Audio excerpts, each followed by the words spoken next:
Can you hear? Now you can. Good evening, Jeff. Hello there. Hi, this is Mayor Rogan. Everybody, this is Jeff Wilson. He is standing in for Brandon this evening. He's a partner in the firm. He's got loads of experience with CML and with other municipalities, so we are in very good hands. Hi, Dave. You get the word, you're waiting. Well, I hope so. Oh, the green shirt. Can you tilt the screen a little bit for us, please? Roger has one. All right, everybody, good evening. Let's get started with our workshop. Chop chop. The first order of business for our workshop, and hello, Roger. Nice to see you. Is the narrative portion of the proposed Boulder County land use IGA, otherwise known as recitals, otherwise known as whereases, in parlance. And so we, everybody has the cover memo. I think we all know the history about this. The board has already made decisions about the IGA map, so that's not up for discussion tonight. Tonight, we're gonna talk about the recitals. We're gonna go over the task force report. And what I'm hoping is that we can get through all of them, make some decisions and give direction to staff. If we don't get through all of them tonight, we'll have to have another workshop on it. I'd rather not do that in the interest of time because we still have, meetings with Boulder County to do and public input to take before we consider an IGA resolution. Do you want to add anything before we get started? Maybe just a little bit. If, I did include, so there's several versions, of course. There was the 2012 version, which, if I recall correctly, and Trustee Hammer, correct me if I'm wrong, since you were in attendance as well. The task force really liked the recitals from the original 2012 much better than the proposed. So those are redlined here. And then I also put in a clean copy. If I didn't know which of we all would like to work differently, but I do think that this starts on page 15 of your IGA task force packet, in case any of you are catching up with where we are. I think that's mostly it. I think as we go section by section, maybe David and I, or Trustee Hamrick and I can comment if of things that the task force may have commented on. Great, thank you. Yeah, Trustee Hammer, we'll rely on you as the intro. That was last summer. I know it's one kind of. To the task force. I know it was a long time ago. What's the date of what you sent out today? What's the date of that? Yeah, when was it generated? This is March 12th. There's his On ten hard copy. Oh, the hard copy, that was generated back in, when did we? This is the one you sent out today. Yeah, Yeah, this was the Clean copy. previous draft from the previous board. Oh, the one that this. The only difference is the red line, when it comes to the different parcels and the red line when it comes Several to documents. density requirements. yep. So those have been taken out, but otherwise, this is sort of the starting point. Yeah, And the IGA suggestions are the suggestions and then, in red. This is what we were. yeah. Yeah. Okay, so I was thinking that what we could do, what we could start by doing is going through the IGA task force suggestions. And then hopefully we'll come to resolution on those and then address anything else that anybody else would like to bring up. Does that sound okay? Sure. Yeah, and I'm way in the back there. If you have trouble hearing us, could you just wave Okay. or something or move forward? So we want to be sure that you can hear us, okay? Okay. All right, so first up on page 15, letter C, there are a couple suggestions here. I think that they're unnecessary. I think they're redundant to what's there already. So I would like to step those and I'd like to hear what other people think. I agree on, I mean, it's their, the organization and the urban character are both stated clearly. I mean, if anything, put a comment after Lions before him.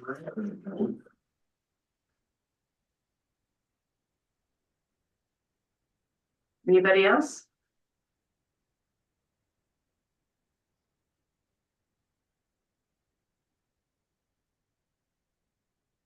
It's hard, 2012 draft. Yeah. Or But we if this process you guys feel like isn't gonna be helpful, feel free to suggest a different one. Just a comment, we had a whole workshop when we went through recitals before. We were going to the narrative. Well, yes, Right? you got through the map. We started the recitals and you stopped.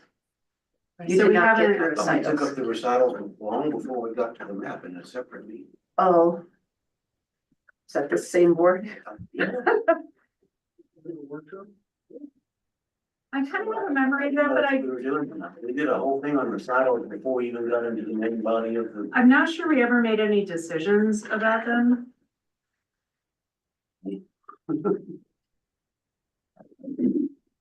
Okay. Well, I know it is complicated. Do you want to start further down in the body and then go back to the recitals? And I can look.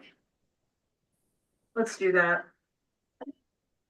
All right, let's move on then. Before we start, can I introduce Lisa? Yes. Oh, please. Hi, this is Lisa Ritchie, our new town planner. Yay. Well- Welcome. Thank you. You were making an ADU memo, I saw. Yeah. Yeah. Just a few updates. And Lisa, if you don't mind, could you just, let us know a little bit about your background? Yeah, absolutely. So I've been a public sector planner, since 2014. I have my master's in urban and regional planning from the University of Colorado, Denver. Majority of my professional experience has been with City of Louisville, but I most recently came from the town of Superior. So I started in Superior, left for Louisville for quite a while, did a really brief 4 months in Erie before I went back to Superior, and now I'm here. That's great. So, Thank yeah. you. Thank you. We're happy to have you. Welcome. Very excited. So let's move down to definitions. How about that? Definition starting on page 17. Okay.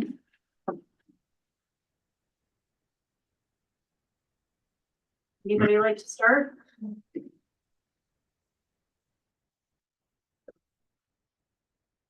I'll start. I spent some time doing the homework on this. So, I think that both of these, obviously, we've taken out the density, right? The other two suggestions, the second one is already in town code. So that's already a law. So I think we should step that. And I'm not sure the first one is necessary. Maybe you should name what section you're on. And are page 17 of the PDF or page 17 of the document? Page 17 of the document. So under rural preservation area or RPA, the suggestion is to add this agreement is intended to keep RPA and the land outside LPA rural in character to preserve a community buffer. And then any annexation or development will follow the town of Lyons zoning comprehensive plan and town codes related to density requirements.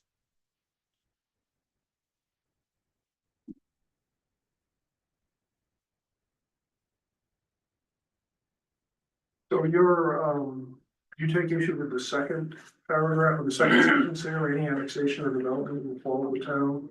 Yeah, both, because that's already a law. That's, I mean, any annexations by nature have to follow our laws. So what I'm looking for in this is this, are the suggestions pertinent to this legal document? Do they make a difference in this legal document?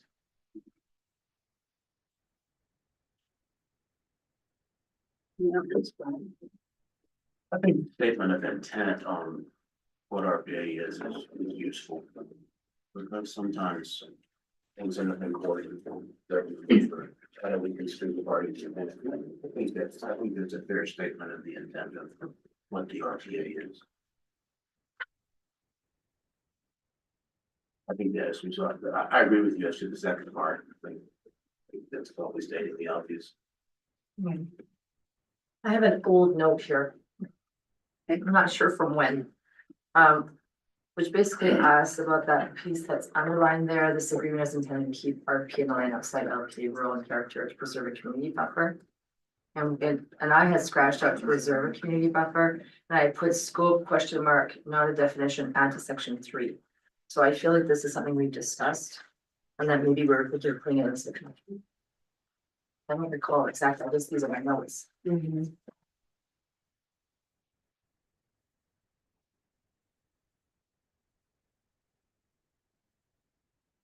There's a red line addition down in section 3. It says it's in the main. It's over in the document, page 17.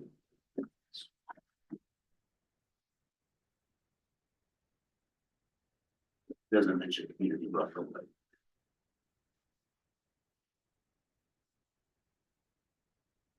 Well, I think that what might be, one reason that it might be useful to keep that in is to actually see if Boulder County agrees that that is the intent, and that's what they want. So keep it in. Trustee Hammer, what do you think? I'm racking my brain trying to recall the dialogue we had last summer over this. I think a lot of things, this isn't definitions, so I guess I struggle with, is this a legal document, which it is, and do we just keep it as a legal document, or, because I recall a lot of discussion was just to try to help clarify or show intent, so does that typically belong in a legal document? Usually not, but Well, and I don't think it So- belongs in a definition. fair enough. So I think that's what we'll see going through the whole document, if I recall correctly, is a lot of it was just to try to make clarification, or just show intent.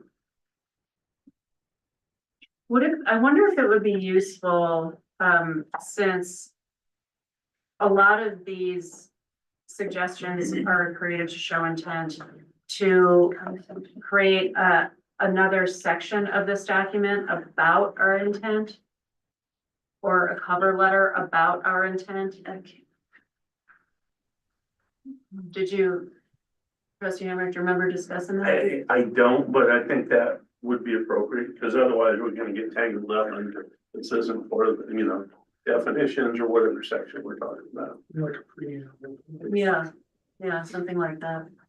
I think that, I don't recall if we had that discussion. I do. I can remember one of the task force members recommending something similar, that either before recitals, kind of leading into what's the intent here before we get into the whereases. I would be okay with that. And with the right, we could preamble, intent, we could, talk about what you want to call it. Mhm.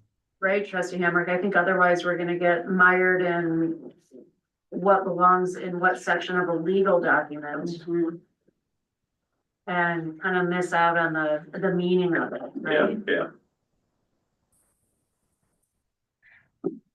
I think both of those approaches are completely workable. You can either include it in the recitations if you wanted to highlight it there, or I've seen many times a provision such as you're referring to added to these sorts of agreements, expressing the intent of the parties, like a legislative declaration, except this is a contract, of course. How do we feel about that as a board? Seems to be helpful as long as it doesn't go more than like half a page or a page. Yeah, I don't, it wouldn't need to. Wouldn't need to be a novel unless you're volunteering to write it. Yeah, that's my next question. It says right. Well, I think we would ask staff to draft it based on our direction. Yes, and then the attorneys would review it, and then this is the next step Boulder County's waiting for, is to see what we submit to them. So maybe as we go through this, we could just mark those items as whatever we want to call them, intent statement or. Yeah, let's do that. So we can mark those as we go through. So what I'm hearing right now is the agreement is intended to keep the RPA. That should be in the intent. Mhm. And the next item, some have said that's not necessary because it's already a law, or do you want it in the intent or elsewhere? I don't think it's necessary to include, it's already the law. Agreed. Okay.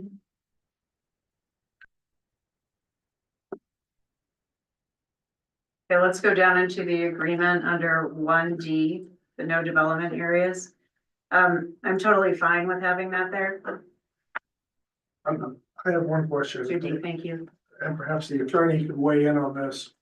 The legal definition of passive recreation, as I've been able to glean it and looking on the web, is that passive recreation says without change to topography of the land. That's the way, I don't know if you have a legal definition for passive recreation.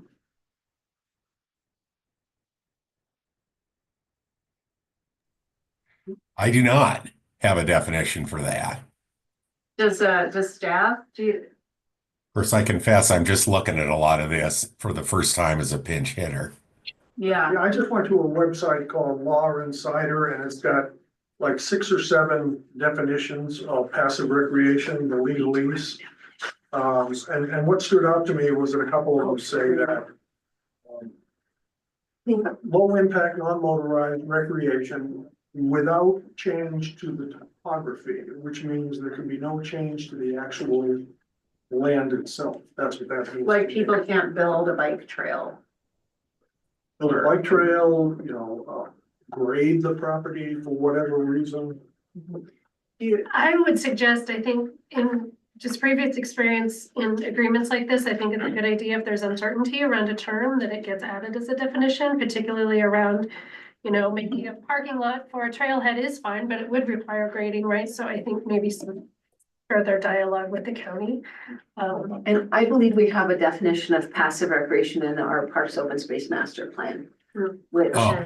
if I had another screen, I would look, but I Okay, We can add it to the definition a section. definition of passive recreation, and if we can find that before we leave here, we'll address it. I think it's especially important if we're defining these no development areas on the map, that there be some parameters there. Yeah, Well, and I actually take it even a little further, because I don't want to see amenities added. You could keep the same topography, but if you put a playground on it, that certainly changes it. So we might want to review that, make sure you guys are all under the same intent there as what you want for yeah. passive. And I think too, along those same lines, with the exception of utilities, facilities, access, emergency access, passive recreation, et cetera. What is the general, Dave, do you remember what the general access meant? I mean, access to what, by whom? I don't.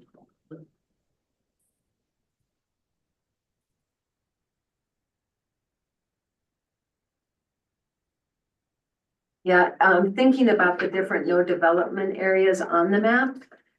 This is Exhibit A, so that is the map. That's anything with the hash marks. So those are areas that we felt were topographically sensitive, or either the county or the town wanted to preserve them as is. So to me, access, you're right, that should maybe be defined further, that it's emergency access versus. Well, it Public does say emergency access, Oh, it so does, you're right. I would just remove that first access because I Access, think general access. I think it's too vague in general. So can I ask you a question about this map? Yeah. We started off this conversation saying we couldn't do anything with the map. And we haven't reached a hard and fast agreement. Yeah, on you this. guys did agree. Okay, well, I don't know what how my comments were taken the last time we talked about this. But I'm of the opinion that that area C of the Lukeman property should just be dismissed from the map. And that little cutout crescent there that indicates area C should not be on the map. And the reason for that is, and I don't know why Boulder County hasn't said anything about it, is because that entire area is indicated on their comprehensive plan as a critical wildlife habitat. And we also, in our comprehensive plan, we also say that there's to be no development in there, that it's an environmentally sensitive area, the east area. So I don't know why we're including it in there. Well, that's what this is the list of what the board decided. Okay, It's because they wanted just camping.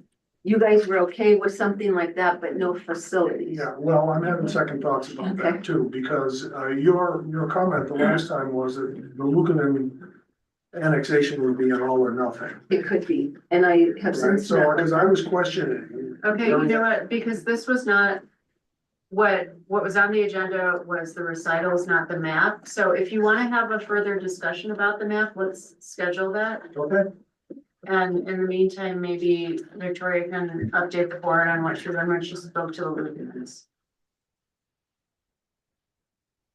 You want me to tell you now? Sure. I don't, I have to pull up my notes, but, they are definitely, wanting to see A, B, and C all able to be, well, the whole property would be annexed, but they'd like to see all three as a development zone. They, I'm just gonna be pretty blunt here. They had heard some of the trustees say that that property C didn't have a value. And one of the Lucanen brothers said, well, when I pay my $59,000 in taxes on that property every year, it certainly has a value. I don't And so, understand what property is he talking about. C, It's $59,000 On- in property taxes on C. no, on the whole property. Okay, But he was saying, we should be able to develop wherever it had, it's reasonable to develop. And they said that if you wanted to remove C, that they would want to reconsider things. I call it bluff on that. I don't even know why we have A, B, and C in there on the map, because it's not referenced in this document, is it? Yes, the map's attached as We've taken Exhibit it out. A. Yeah. Exhibit A is the map, It's what? is the map, Exhibit A. Right, it says A, B, and C, but it's not explained in here what they are. Exhibit I know what exhibit A is, it's the map, I'm saying that area A, area B, and area C carry no definition in the IGA. So why are they indicated on the map? Is it why, if he wants to annex the entire property, why are we parsing out A, B, and C? Because That's his, when he comes in here for an annexation.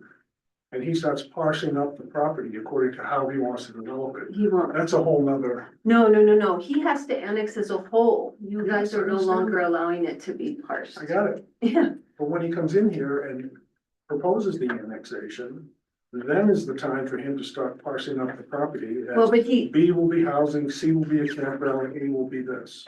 but unless it's on the IGA map, they can't even ask for it.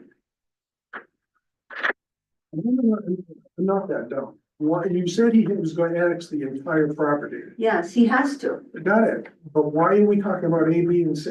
They have no meaning. If I looked at this in a vacuum. For the same reason That boom. that we're talking about the boom parcel is developable and non-developable, but the only difference here is I think this is so big that we decided to talk about them in areas. area A, B, and decided, C. he didn't decide. Yeah, We decided, we did. and the county. And I really feel like we need to move back to the document that we're talking about. And we could talk further if you want to discuss that parcel further. So, The item E, yeah, let's move to E.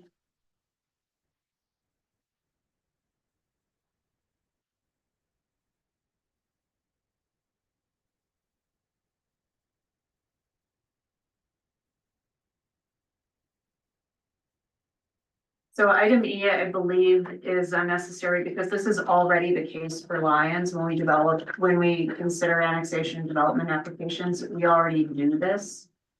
And once somebody applies for annexation into Lions, the county has no say in the decision that we make about that. Which is sort of the point of this document, is yes, you can consider this for annexation and they won't have input into it. Unless I'm mistaken. Somebody please tell me. they would receive a notice if there's an annexation request and they receive a referral packet. That would be their time. So they would have input, but not decision making. Thank you.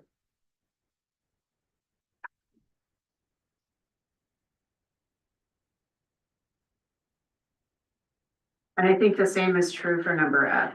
This is something that the town's responsibility. I don't think it has any bearing on this legal document. I like the emphasis. I say we keep them there.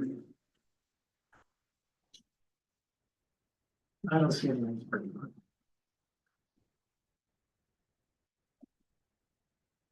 Anytime we're looking at duplication, I don't see a problem. Anybody else? That be put in the intent. Yes. That's what I was thinking. I mean, I think it should be an assumption. You know, it's more, it's the law already. So yes, it's assumed that we will follow the law.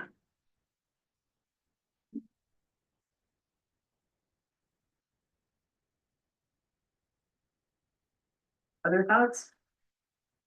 You're saying that E and F are both inferred. But they don't need to be explicitly. Not in the IGA. It's in our code. Right.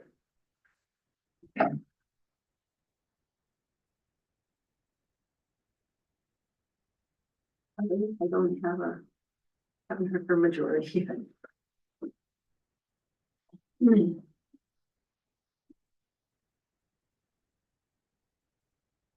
I think if we can put something in the intent that will say during the annexation, it'll follow current That sounds right. guidelines, regulations, including looking at some of these factors. Again, it's not. Yeah, I think the task force intent was just say, because folks weren't really familiar with the annexation process, and so a lot happens there. Mhm. And so I think we just put something in the intent section that says applicable laws and code will be followed. But some specifics or some, because there are a lot of variables to look at anytime annexation is gonna occur, and put some of those. So you think adding some specifics about natural areas and wildlife and, you know, maybe what it would take to address a lot of these things is a statement about our intent being to protect wildlife, preserve habitats, those kinds of things. Yes, I think that would go a long way. Okay. Right there on the comp plan, we'll copy that out. I mean, it talks about natural resources and habitat. Yeah, so we can cite But it. we can cite the comp plan. Yeah, I mean, the exactly. difference is this is a legal document, whereas comp plan is not. But I don't mind putting a little preamble in there with really describing intent. Okay. Is everybody else okay with that? I think that sounds good. Okay, good. Okay, next is 3A. The RPA will remain in the county's regulatory jurisdiction for the term of this agreement, and then the addition is RPA represent areas that are expected to remain rural for the duration of this agreement unless otherwise agreed by the parties. I don't think, because they are in the county's regulatory jurisdiction, we don't have a say. That having been said, I cannot imagine the county would want to change them. I mean, this is their point. So I'm curious, Dave, do you have any recollection about the conversation behind that? Victoria? Not specifically, to me, RPA does mean rural preservation area. And we have an agreement that if either party wants to make changes, they have to notify the other. So, I don't remember, I don't have any specific notes on that. You know, maybe it was a placeholder to try to say, if something else came up, let's say, I mean, I'll use Lucanen again. Lucanen in the county is industrial. That could be a lot of things that don't look very rural. Right? And so this was kind of making a statement that it's gonna be rural unless we both agree. It's an EAA, it's not RPA. Right? Oh, yeah, it is. I'm just using that as an example. In the county, it's industrial. And so I think this was trying to just reiterate that we both intend that rural preservation will be rural. Unless both parties agree otherwise.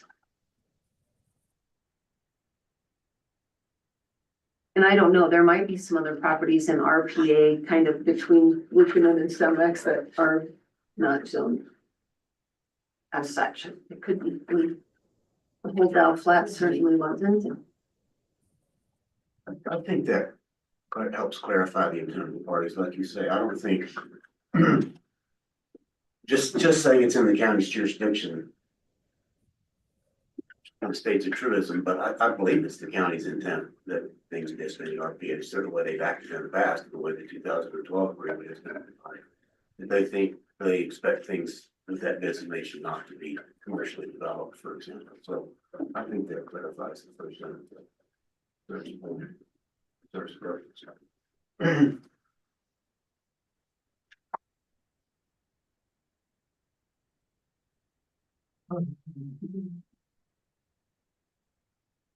Yeah, it's really up to the county. It's gonna be in their jurisdiction. If they have some Would you like, objection to that, then they should say, no, let's tie your hands or something. But if they don't have a problem with that. or pursue rezoning it? Yeah. Do you want me just to clarify with them that if a property's in the RPA, but it's zoned not a rural use?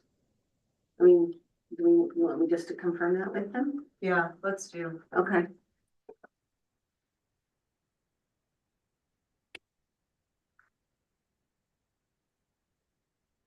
Right. All right, next up, page 19, 5D. So special provisions. So obviously we've already taken the density requirements out of this, as you saw in the draft that Administrator Simonson posted. I'm not sure that D is entirely necessary now, given the Prop 123 policies that we've implemented. I'm open to hearing other suggestions about this. I think what this would result in is potentially 0 annexation requests. I think we need to allow people to have the opportunity to apply, even if they are not going to include housing affordability. Because we simply don't know what they would be applying for, and we'd be closing ourselves off from opportunities.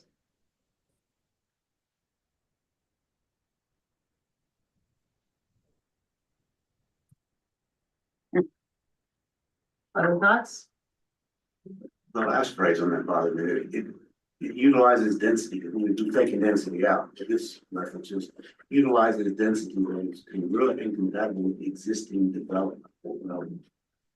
There's a lot of different density existing development.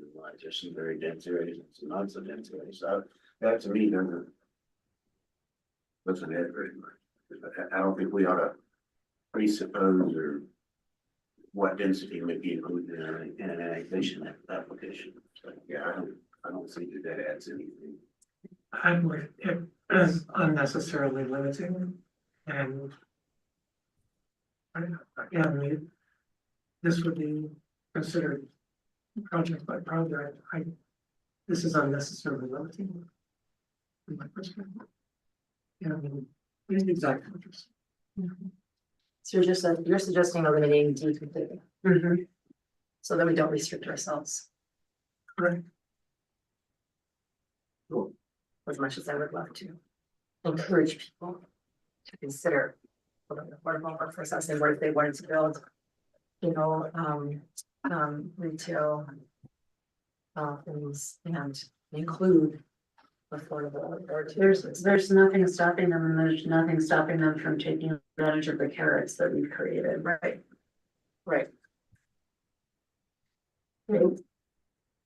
I think I recall this being a compromise with, this was a Juliet, I believe. Yeah, I think I agree with Mayor Pro Tem. This could be limiting. There's too many moving pieces here with whether it's big A, affordable or little A. Yeah, so I don't want anything to restrict our opportunities, period. Glenn?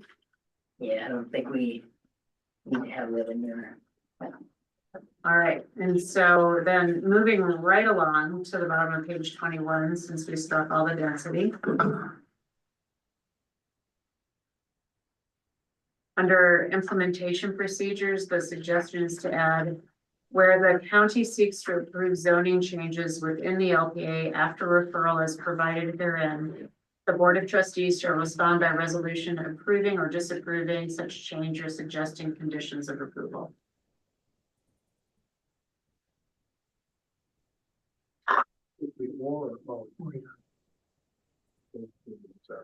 It should be yeah, and there's a typo. Thoughts? What's the process today if the county sends a referral over? Right now, the referral goes to, it usually is arrived in the planning office, and then we would submit it out to all the boards and commissions for review. And does the board get an opportunity to review the referral too? I don't think they usually do. I think it goes to the planning staff and the planning commission. We really haven't had many.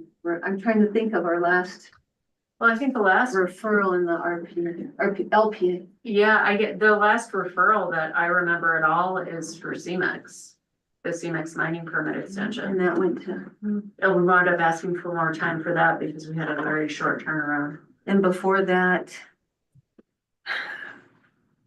we get them on, just houses that are doing work, like they want to add a garage or something, and staff take care of those, but zoning changes. The last one was the moratorium, and, we did have input on that. We really don't have any power to disapprove, do we? No, we can't stop them. No, Well, we but I can- mean, that, We can create a You can read this to resolution. give us that power if the county agrees to it. That's how I read it. But it means it would go on your next board meeting, because they usually give us between 14 and 28 days, so whatever the requirement is. I think maybe they were wanting to see the Board of Trustees take a position on it instead of just staff. And I'm fine with that. I'm concerned about the timing of it. Because for us to be able to get it on an agenda, to talk about it, then to create a resolution. And then to vote on the resolution, that's 2 meetings. And that's a month. So I look to staff to suggest what you think a process might be for doing something like that. One thing we could do is maybe reword to say where the county seeks to change zoning, not to approve it, because they may not be approving it, they may have an application. So that'd be the first thing, is not to approve, but to modify zoning or whatever within the LPA.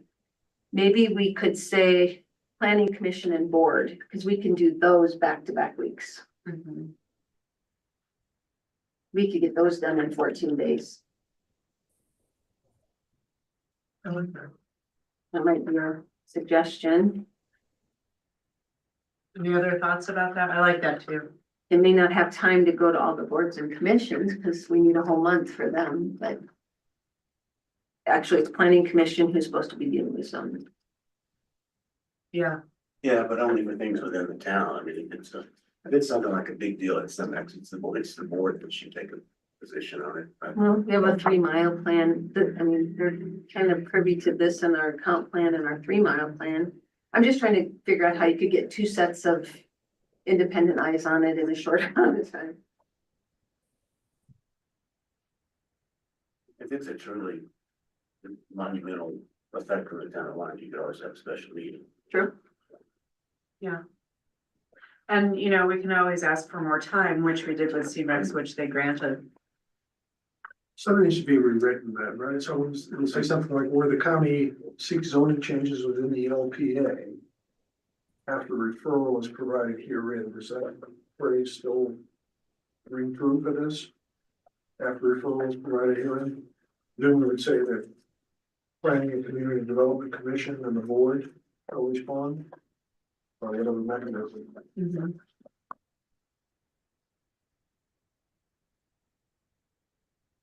Maybe we could just say, instead of definite resolution, maybe we could add one more saying, shall direct staff to respond or resolution. Okay, That might give us a little more Flexibility. flexibility. I'm trying to think, because we would be directing you to respond in On a your public behalf. meeting. yes, So it would be on record. I think it that, wouldn't be a resolution per se, it'd be direction to staff. What do Yeah. you think of that? I'm fine with that. I think one of the things that's desired here is for the board to weigh in a public forum. So I think either of those options get that done. Just to draft the word. The approval should probably be approving or it's approving. Right. Yeah, Recommending conditions, suggested conditions. yeah. Okay, Can I ask a question? Yeah. Why is the regional housing partnership not included under partnerships?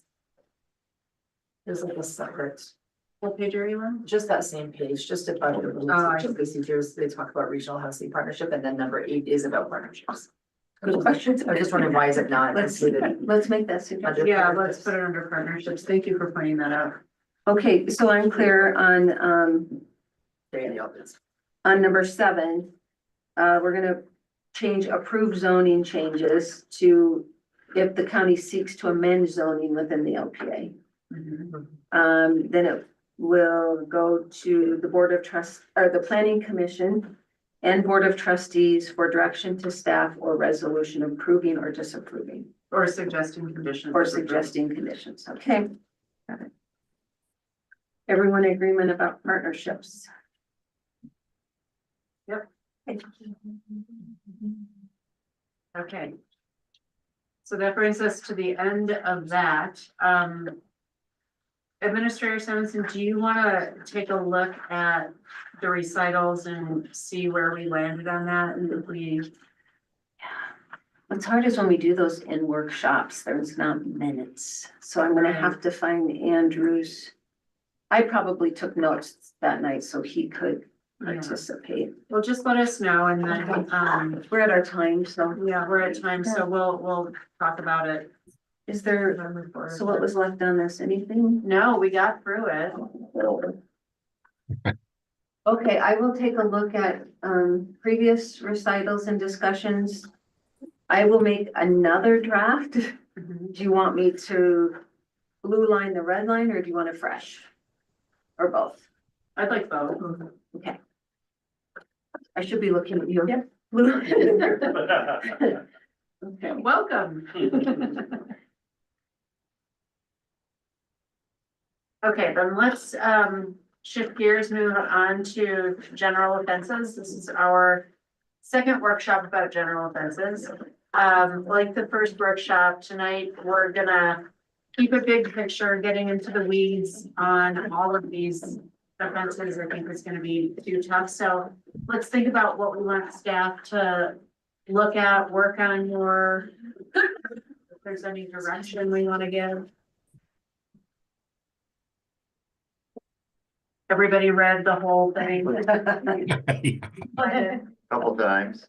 Yeah, I know you have.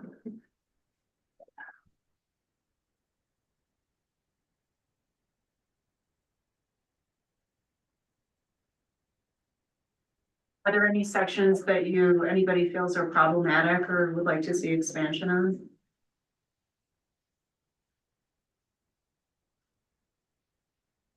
I don't think it needs to be addressed in the text of here, but this may be for Brandon, he spent a lot of time on this, but one of the purposes of doing this was to send more things into municipal court rather than district court, like it easier from the local function. And if we take something to municipal court, somebody's violated a section of this code, we get a municipal court judgment. Let's assume it's not appealed. Is that fully enforceable with the normal legal remedies? You get a judgment against somebody, you can normally execute on their assets to satisfy your judgment. Again, I don't think that needs to be addressed in the text here, I just want to understand how this will work, if we go through the whole process. Assess the penalties, the reports and claim them, and the judgment. Can we take that judgment and go out and execute on it with the fines? I believe so. Well, assets. We have an agreement now with collections, so that'd probably be our first line, would be to go through that. And if not, I know we have the ability to put a lien on that person. So, Mr. Wilson, do you have advice on if, local municipal court, how far can they go? Well, they can go to the jurisdictional limits expressed in the ordinance. Also, though, I don't think anything in this, I cruised through this ordinance briefly before this meeting, and I didn't see anything at all that interfered with the ordinary enforcement prerogatives of the town. These are just describing various offenses, and it doesn't really touch our enforcement options. Yeah, I just wanted to make sure that if we direct more things into municipal court, and we end up with municipal court judgments instead of district court judgments. Oh, absolutely. Are those equally enforceable? In other words, would we still have to go to district court to enforce it, to get, issuance of a writ of execution or something like that? Or can we do Not that? if we got it out of municipal court. We don't have to go to district court for that. That was my question, because I want to Right. start, just the whole process, including post-judgment executions and things could be done through municipal court. Mm-hmm. I don't have any experience with municipal courts in Colorado. I want to keep it that way. Just. Yeah, careful there, Brownie. Yeah. And I would assume you can, but I don't know enforcing municipal court judgments how that's done in Colorado, but if it can be done locally without having to commence a new enforcement case in district court, that's great.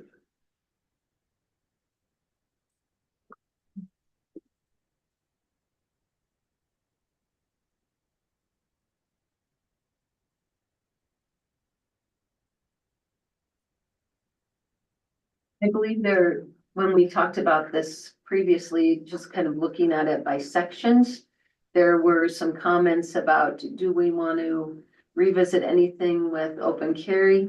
And do we want to revisit anything about flavored vape products? I think And other than that, there wasn't a lot of. there wasn't a lot. Huh. And trustee Dashi, I know that you've been passionate about flavored vape products. I think that would take a lot of public input. I'm not sure that should go here.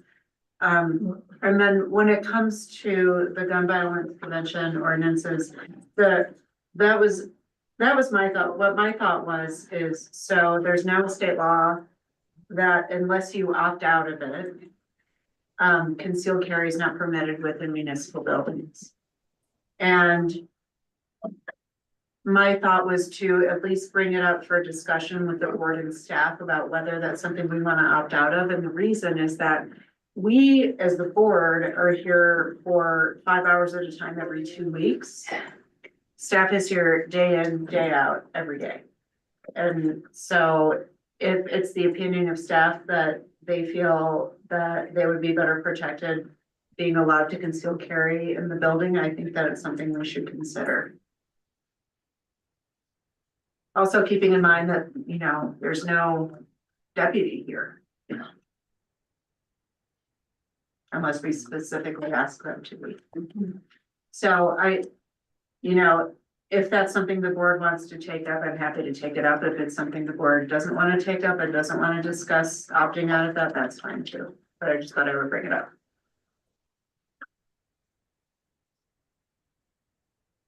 Has staff indicated they would like to have concealed We carry? haven't talked as a group. If Yeah. you want me to, I can talk with my department heads tomorrow. Because I think the point you brought up is valid. It's not that I'm so for that, but if they feel it's important, then I can vote with count more than others.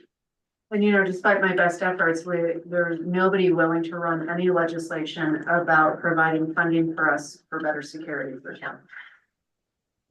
To be the enormous amount of debt the state is in right now. However, we noticed that today DOLA awarded a $280,000 energy mineral grant to a small town hall to make upgrades. I was like, what? What town was it? You remember seeing it? I'll have to look, but I was like, wow, so they might be in that same situation that there's just no security, no ADA. Can we find out more about that? Sure. And I'll reach out to It's the just, mayor. we were looking at them for water and wastewater, so it was like, but Yeah, we can certainly, yeah, I'll look into it more. It just, came across my desk today. One amendment, if you all saw, was the concern on solicitation and making sure that the educational events is in there, and that is added in. and thanks for adding the section about threatening public officials and town employees.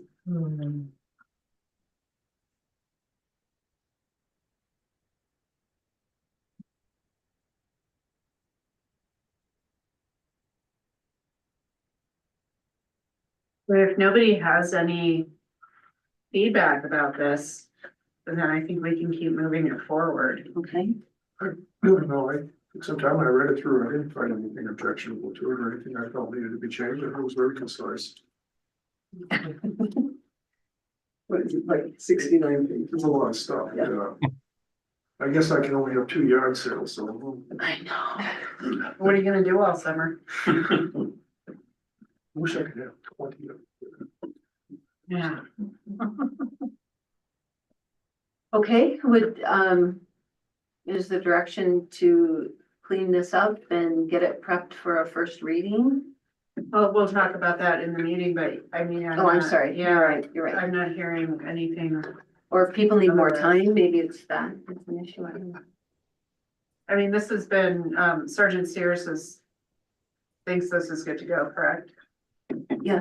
Yeah. He, his feedback was a couple of the items were based on Superior and the other communities that they have a contract with, to be more of an ease of the officers to be able to apply the laws consistently. And so if any of those, he had left me that message before he left that, if there's anything there that doesn't work for us, he's, it's okay. It doesn't have to follow suit. So he wants you to do whatever's best for our community. And what about the judge? Like, how is this going to affect, the judge's workload? And it will be interesting. I don't know, you see the police report every month too, that you see what types of offenses are there. Those would just go to her potentially if someone wants to fight them. But right now, I'd say our regular municipal court has room, Dolores, if you don't agree, to take on more cases if need be. Oh, yeah. All they get now is traffic cases. Anything big goes to the county. So that's all we get is speeding, couple of dog off leashes, so. Couple of juvenile offenses now and then. And in the winter especially, the caseload really drops down to nothing, so I think the court could easily take it on. Okay. And then we talked about this a little earlier, Dolores, when it comes to collections, I was asking, like, so we hired a collections agency, kind of how are they doing? So I think, maybe at the next meeting, I'll bring us back An update, yeah, an update on that and see what if anything, we've actually been able to collect. okay. Is there a lot in arrears that we've been unable to collect? For municipal court, during the COVID time, they created a lot of loopholes where we have to send you a letter. Now we have to send you another letter, where before you got a letter, you were in default and that was it. But with COVID, it kind of left it wide open where you had to notify them 5 times. By then, they've moved, so there's a bit from there, but the judge is looking back at maybe only going back a year. Because she says, even the collection agencies, like anything over 2 years, we consider uncollectible, so. It's not going to be a huge amount, and hopefully close that loop where we don't just have to keep reminding them, But if our court cases expand because of this, and then there's more to collect, I think it's wise to have, because it took us a while to get that collection agency. Oh, right? my goodness, yes. Yeah. Again, like trustee Browning, I haven't had a lot of experience in court, but don't you, when you're found guilty and required to pay a fine, don't you have to pay it before you leave the building? Oh, you can ask to do payments if you can't pay it.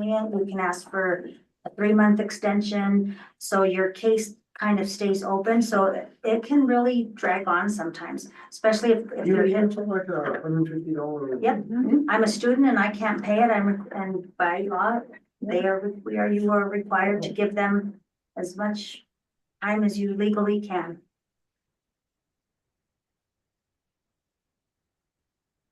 I had one area, I had some concerns. I don't know if all of you saw it way down on page 53. It's under the park rules and user fees, so on 53, number 21. And just that it's the requirement for a PFD, a portable flotation device. Yep, we talked about that. Okay. Just because it says floating in the St. Vrain, anyone under 18. So I don't know a specific definition of floating. I guess I didn't go back and look, but meaning anyone in August floating in one of the pools under 18, a 17-year-old. I'm thinking more about the enforcement of it, but Chances are they won't have an ID in their bathing suit. Yeah, good luck with that one. Yeah, that's why we're wondering if it's enforceable. Or if a minor is by themselves, no I parent would, held accountable. this is something that I'd like to get input from the sheriff on, because it may be one of those things where, if the kids are, if the individuals are misbehaving in some other way and they don't have a PFD, then the officer can cite them for not having a PFD. It might be like just sort of another tool in their toolbox. Yeah. I don't know. Well, and in any case, if this didn't exist before, I think there would have to be a really big educational campaign before summertime. Yeah. So that parents are aware that.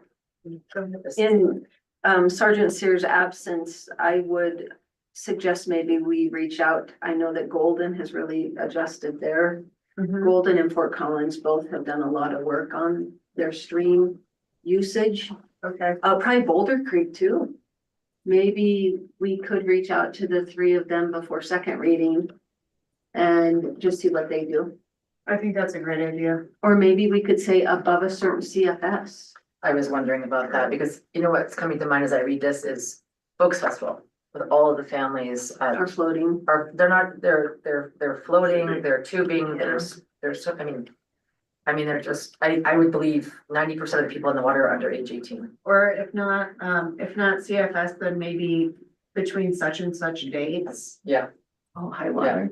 high water. Yeah, that way we don't have to check the CFS and Right. like day by day go, is it good, is it bad, but. Yeah, No, you're right, because if you go over the October, November hole in the summertime, there's always kids over there Yeah, jumping off and swimming around. yeah. yeah. I would be more concerned when they release the water from the reservoir. Yeah. And it's really high water. Like for me, it's more like June. And the water's high and the water's really cold and I see the first tubers coming down and I'm like, that's when I get nervous. Yeah, August, when the water's super low and they're all in ankle deep water, knee deep max and then it's silly to have them wear a CFS. yeah, I don't think we'd be able to enforce it during a festival. Thanks for bringing that up. I like the Dates, yeah. Dates, or we could say, or CFS in case there's a big release out of the Carter. And the November, December holds are really high. I agree with you. I always get nervous when the water's in the 60s. I'm afraid someone's gonna get hypothermic and not be able to get out. Yeah. The recommendation was based on discussions between the sheriff and fire for the number of rescues they have to do every year. So that would be really good data for us to make a decision, I think, is to find out over the last 5 years, when did the rescues occur? Was it mostly in June? Was it based on CFS? Was it based on, depth of what, I just wonder if there's like a trend there. It'd be good to go back to the data. I guess Victoria, when you talk to Golden and Yeah. just ask them if it's date, Date or if you look at by CFS. date or CFS. Or age, maybe under 10, under 12, Yeah. I don't know. Yeah, maybe bring us back some options. Yeah. Okay, Yeah, I'd really think-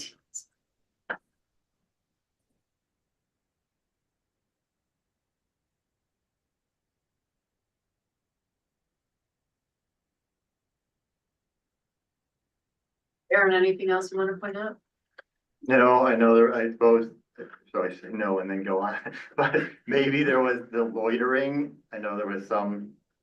I thought discussion on that, I thought it turned out pretty good, but you do have to see some of the exceptions that are in there.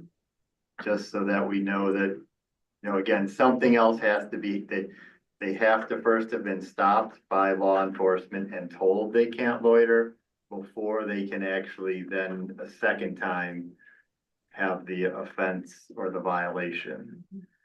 So I think that seemed pretty good, but I just thought there was some talk, so I don't know if anyone looked back over that. We didn't have any suggested and changes. that'd be laying down. Is that 10,660 or is there somewhere else? Just trying to find. Found the one. That's just loitering and other acts in or about schools. You know, I think it's somewhere else. No, it is somewhere else, and because he talked about you had to be in a reclining position or something. Was it in the section about sleeping in public places? It's a window peeping, we can't loiter. You have to be active when you're window peeping. It was sleeping in It's public sleeping, places. yeah.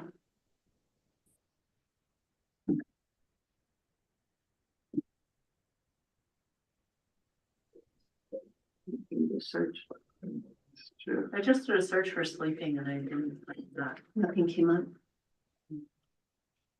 No, just under Black's,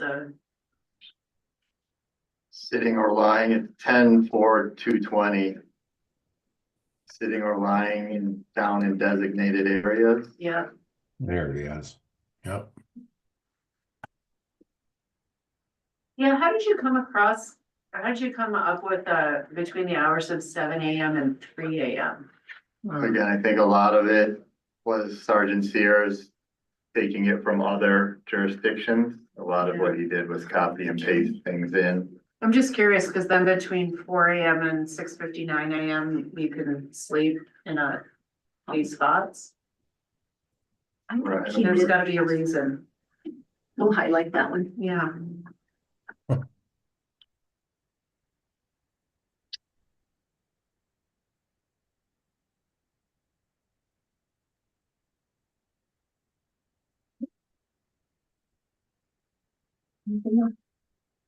Would that include our parks? Mhm. Does that include, the Martin parcel? Mhm. Cause I know I've seen evidence of people sleeping there. And you have to, you don't see them sleeping there. Yeah. So there, that means, again, that would mean that somebody would have to be out there, I guess. Or catch them in the night.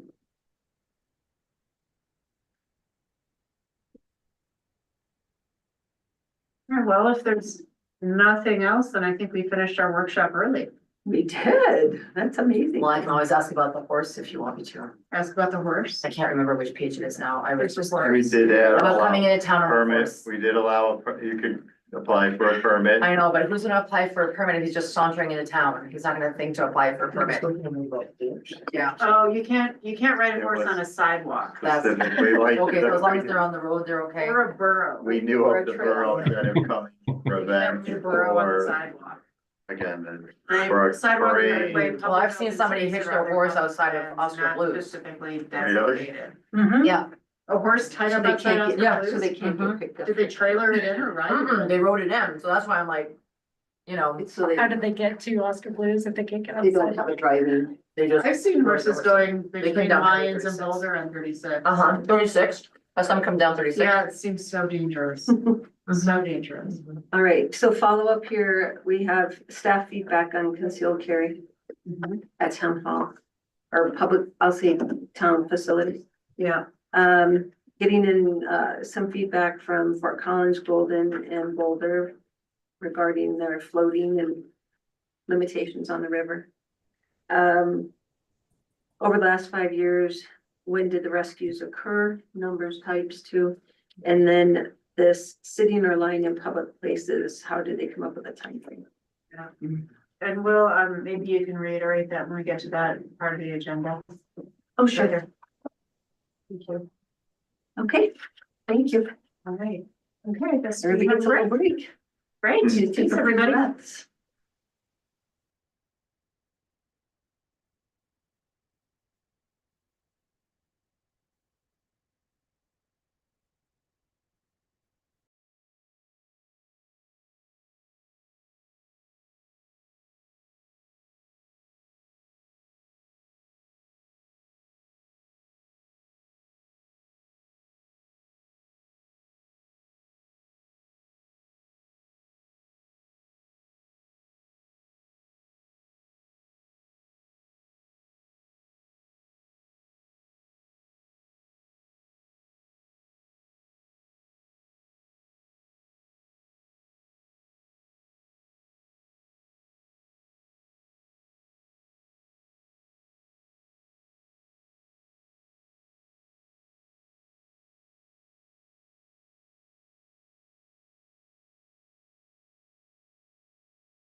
Don't like it, but maybe I'll wind up letting it. So.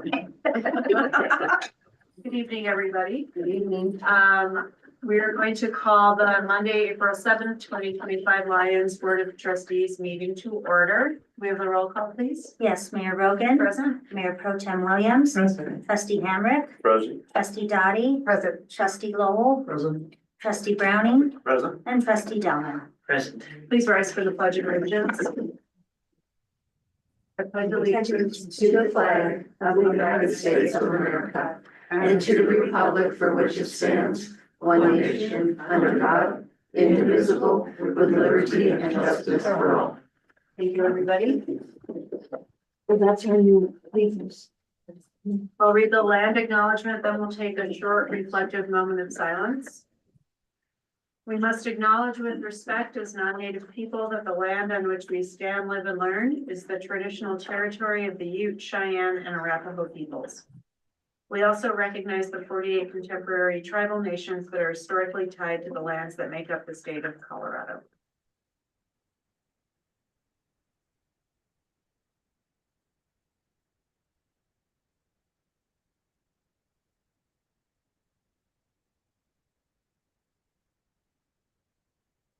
Thank you, everyone. Is there a motion to approve the agenda? Is there a second? Second. Thank you. Anybody like to amend the agenda? We'll wait for the siren. Ladder works today. I would like to make a motion to move general business item number 1, which is ordinance 11, sorry. There's so many ordinances in front of me. It's resolution 2024-106 regarding the annexation agreement. I'd like to move that to follow item 3 under ordinances and public hearings to keep all of those related topics together. Is there a second? Any discussion? So let's go to the amendment. That motion passes unanimously. All right, and let's vote on the agenda as amended. And that motion also passes. Much. So now is the time for audience business. We have a number of public hearings tonight, so I'm gonna go through when to talk about what, because I don't know what everybody's here to talk about. So if you're here to speak about the EV charging topic, we'd ask that you wait until that public hearing in the agenda. If you are here to speak on the Tebow annexation, please wait until that item in the agenda is called up for that public hearing. And if you are here to discuss anything having to do with the rezonings of the properties around Lions Valley Park, we'd ask that you consider holding that until our public hearing next week. The reason for that is we are not able to consider comments that we receive outside of that public hearing when we deliberate. So you're free to talk to us tonight, come back and say the same thing during the public hearing, or just say what you'd like to say during the public hearing for that matter, which if it advances to second reading will be at our next meeting. So if there's anything else that wasn't on that list, please feel free to talk to us. You will have 4 minutes. Please state your name and address for the record. We ask that you keep your comments to matters pertaining to the business of the town of Lyons and address the entire board and not just one person. After everybody gives their public comment, the board will have an opportunity to respond to public comment. And then staff will also have the opportunity to respond. That won't happen until everybody has already spoken. Okay? Everybody thoroughly confused? All right, who's up? First I have Roger Flynn. Evening, Roger. Evening on this beautiful spring day, Roger Flynn, 1010 Steamboat Valley Road, and what am I gonna talk about? The IGA, I guess I would disagree that the map, since it's on the agenda for today, I think it's open for discussion. It's not closed. It was on the public agenda for tonight. And also I would say that the 4-3 vote on a lot of these properties, or 7-0 vote, was, if I remember, direction to staff to negotiate with Boulder County. It's, you haven't had the public hearing yet. As the IGA says, you have to have a public hearing on the IGA. So I think your vote has not been final. And obviously I wanted to talk about the Boone property. I think things have changed. I want to talk about some of the justifications people used for voting for the Boone property. The first one was, which I thought was a laudable goal, was to have affordable housing up there. It was part of the original IGA. A lot of us, we debated this. Do you support it or not? And then the compromise was that language. Remember this, the thick density, the compromise was the thing that you just struck out an hour ago. No more affordable housing is not a requirement of the IGA. That, we were told that that was one of the reasons why these properties should be annexed. So what we have now is, there's gonna be no federal funding, right? At least for the next 4 years, in my humble opinion. State budget's shot. There's gonna be no state funding. So there's gonna be no affordable housing monies for these, development up high. It's gonna be multi-million-dollar. I mean, houses on Wells Drive are going for 900,000. So we're gonna talk about $2 or $3 million homes up there. Is that really why we're annexing? Why are we annexing? Multi-million-dollar homes, which when I was on the PCDC, the 3 Mile Plan says residential development loses money. So fiscally, it's a bad idea. That's only gotten worse now that there's gonna be no federal and state monies.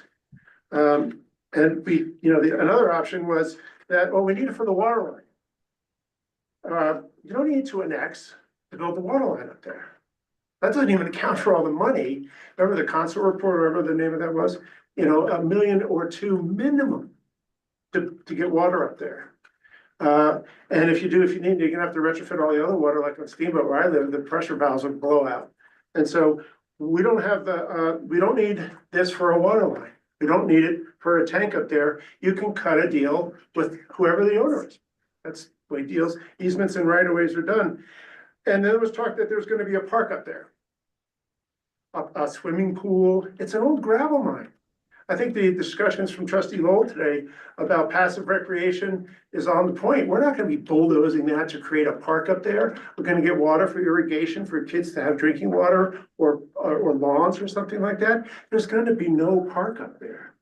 So all the justifications for Boone, I mean, the only one is that still stands is let's have a bunch of $3 or $4 million homes up there. I just don't see that as a good view, and I would hope when the time comes that people reconsider.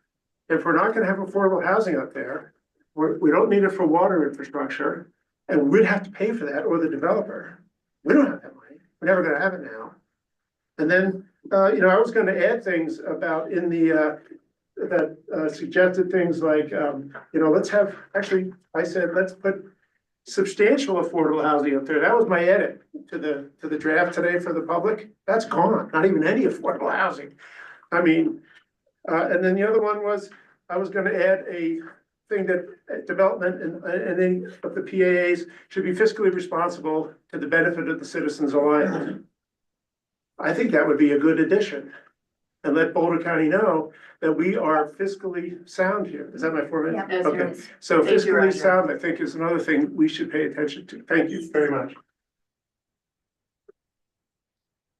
Next I have, Colleen Jones, and I'm not sure if she wants audience business or another item.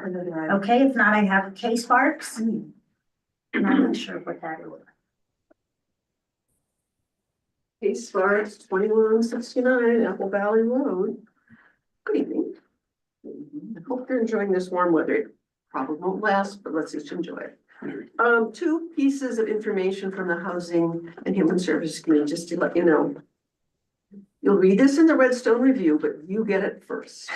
The Boulder County Sheriff's Office has started the Blue Envelope Program. There's not gonna be a quiz at the end, so you don't have to pay too much attention.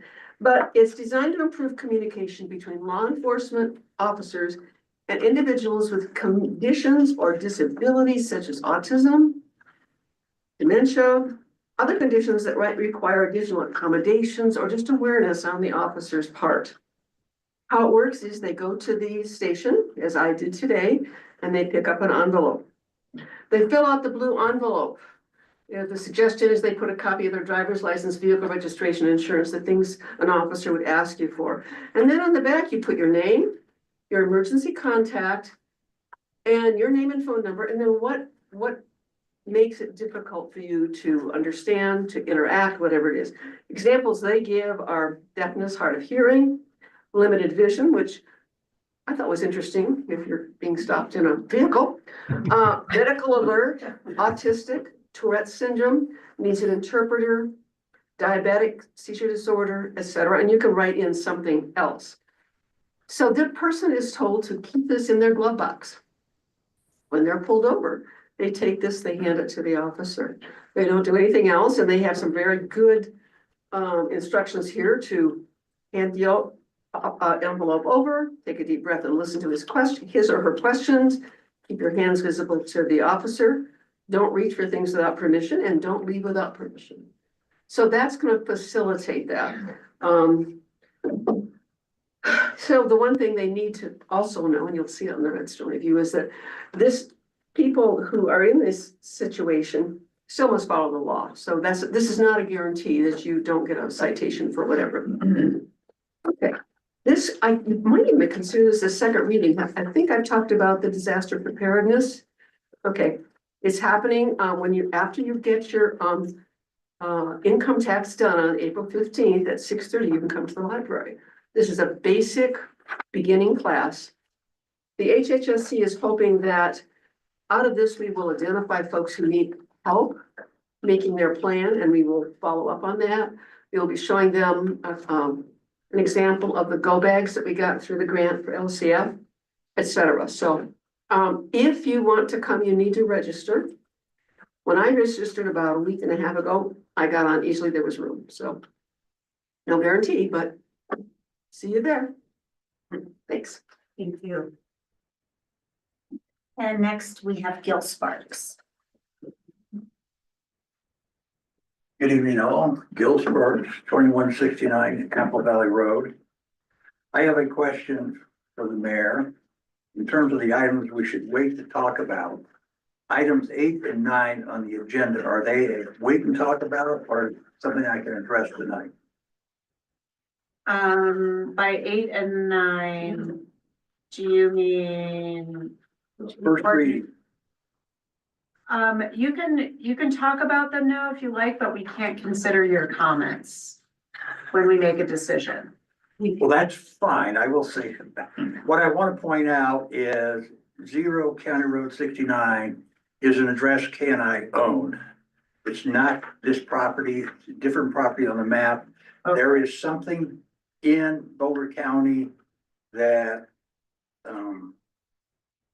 Kaplan tells us that if there aren't buildings on various lots, they all get designated 0, fill in road number, whatever. So just for the record, we own 0 Road 69 and it's not the properties listed on 8 and 9 there. Thank you. Well, I'm sure staff will address that. So if you don't want to consider it, fine, but I'll come back. Thank you. Anyone else? That's all that is. That's all for now. Okay, let's start with Trustee Hammer tonight. Would you like to respond, Trustee Hammer? Just a few comments. Yeah, Roger, thank you for speaking up. I happen to be one that didn't think the Boone property should have been included in that list of properties to including the IGA.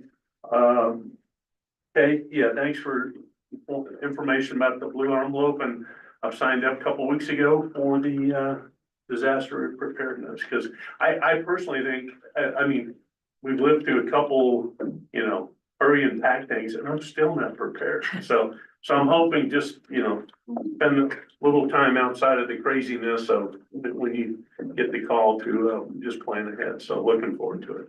So, and Gil, I have no idea what you just said, but I'll be looking to hear what staff's feedback is. Roger, I have to admit, I was not comfortable removing the language around the purpose of affordable workforce housing. And I'd like to somehow see if we can add it to our intent. I know I was looking through the document otherwise and realizing there was mention elsewhere, like for example, the regional housing partnership talks about addressing housing affordability as a regional concern, et cetera. But I do think it's really important that we keep that in the intent. So even though, and I understand what you were trying to say, we've already visited that, but I just want you to know that I heard you and I agree with you, and it's important to keep that in the intent for sure. Kay, thanks so much for bringing an example of the blue envelope. You know, my only concern with that as I was reading up on it was that it's going to be in the glove compartment box. And I know I don't have a lot to be nervous about because of my white privilege, but I really worry about other people reaching for the glove compartment box and that being misconstrued. I'm very nervous about that. I just want to, I want to trust that the sheriff, if this is a sheriff's office program, right? I really want to trust that the Boulder County Sheriff's Office is training their officers around this blue envelope program so that they realize that people will be reaching for the glove compartment to pull out. I just, oops. Sorry. That's it. That's all. I'll see you at the disaster preparedness workshop next Tuesday. I'm fine. Okay. No comments. I just want to thank you all for speaking. Thank you. And so do I and Roger. So the affordable housing piece on the Boone property, if we are not requiring any density, there's not going to be any affordable housing. Period, unless we cut the kind of deals with water that we're talking about, you know, giving discounted or cheaper water shares for building and housing affordability. I think that combined with the other policies that this board approved doing means that there is the potential for affordable housing on Boone, for housing affordability on Boone parcel. So, you know, I think I agree with Trustee Dachi that we should add that in the intent section of the document, but I think decoupling it from the Boone parcel is the right thing to do. And then in terms of the process, the IGA process, when we were talking about the map, Roger, you're right, we didn't vote on the map in a final form at all, because you're right, that does take a resolution, and we are including a public hearing with the resolution, not to mention we'll be scheduling public feedback for the draft IGA. What we did in that meeting was direct staff to go and have the discussion with the commissioners about this is what the majority of the board would like to see in the IGA as it relates to the map. So just to be super, super clear about that. And I want to thank you again for being so involved and for showing up. Yeah. Kay, thank you very much. Gil, we're not resuming. And I'll hand it over to Victoria to see if she'd like to address that. Thank you.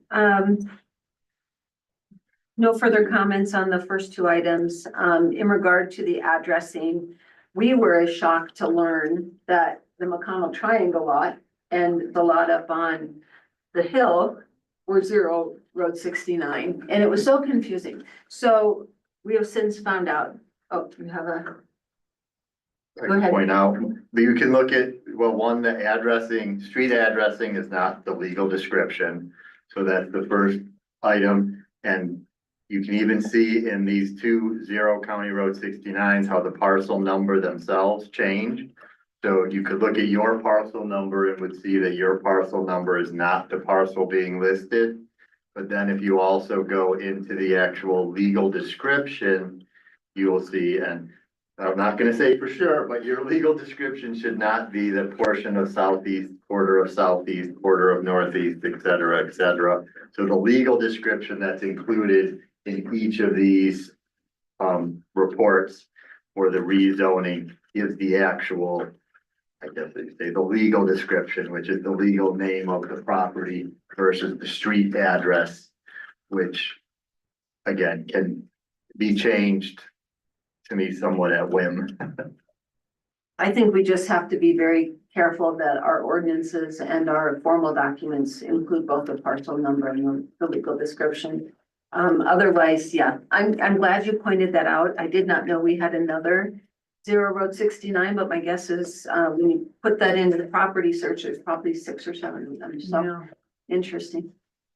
We do have discussions going with the assessor, maybe we should talk to them. Yes. Because our properties aren't even located on 69. It seems like they should do something a little more logical, like 0 McConnell or 0, just to, Yeah. we can suggest. Let's do it. Okay. Okay. All right, thank you, everybody. That concludes audience business. Now it is my pleasure to read our Arbor Day proclamation. Everybody loves trees. Whereas in 1892, J. Sterling Morton proposed to the Nebraska Board of Agriculture that a special day be set aside for the planting of trees. And whereas Arbor Day is now observed throughout the nation and the world, and whereas trees can reduce the erosion of our precious topsoil by wind and water, cut heating and cooling costs, moderate the temperature, clean the air, produce oxygen, and provide habitat for wildlife. And whereas trees are a renewable resource, giving us paper, wood for our homes, fuel for our fires, and countless other wood products. And whereas trees in our town increase property values, enhance the economic vitality of business areas, beautify our community. And whereas trees, wherever they are planted, are a source of joy and spiritual renewal. Whereas the town of Lyons, Colorado has been recognized for the 38th year as a Tree City USA by the National Arbor Day Foundation and desires to continue its tree planting ways. Whereas the state of Colorado traditionally recognizes and celebrates Arbor Day on the 3rd Friday in April each year. Now therefore, I, Holly Rogan, Mayor of the town of Lyons, do proclaim April 18th, 2025 as Arbor Day in the town of Lyons. The Board of Trustees, town staff, and I urge all citizens to support our town's urban forestry program and to support further efforts to protect our trees and woodlands. And further, I urge all citizens to plant trees to gladden the hearts and promote the well-being of present and future generations. I should have had Trustee Delman read this. Next year. Okay, good. Next year. Thank you, everybody. It occurred to me as soon as I started. All right, The one thing I can talk about. yeah. Okay, so we'll move on to staff reports. No Boulder County Sheriff report this. I can give a meeting. brief update. The Board of Trustees already knows this, but Sergeant Sears is taking a personal leave of absence. He told me that we would be assigned another sergeant in his absence, but I haven't heard who that is yet. So I did reach out to the commander above them today to ask about that contact and to also inquire if they don't assign someone, how that would impact our contract since we pay for that service every month. Yep. So I'm waiting to hear back and I can send you an email, one-way email when I know that answer, but waiting to hear. So that is the only update I have. I did hear that this weekend during the demonstration that occurred, there were no issues and seemed to go quite smoothly. So they did not have to respond to anything. Thank you. Then administrators report. Administrators report, I included a report in your packet.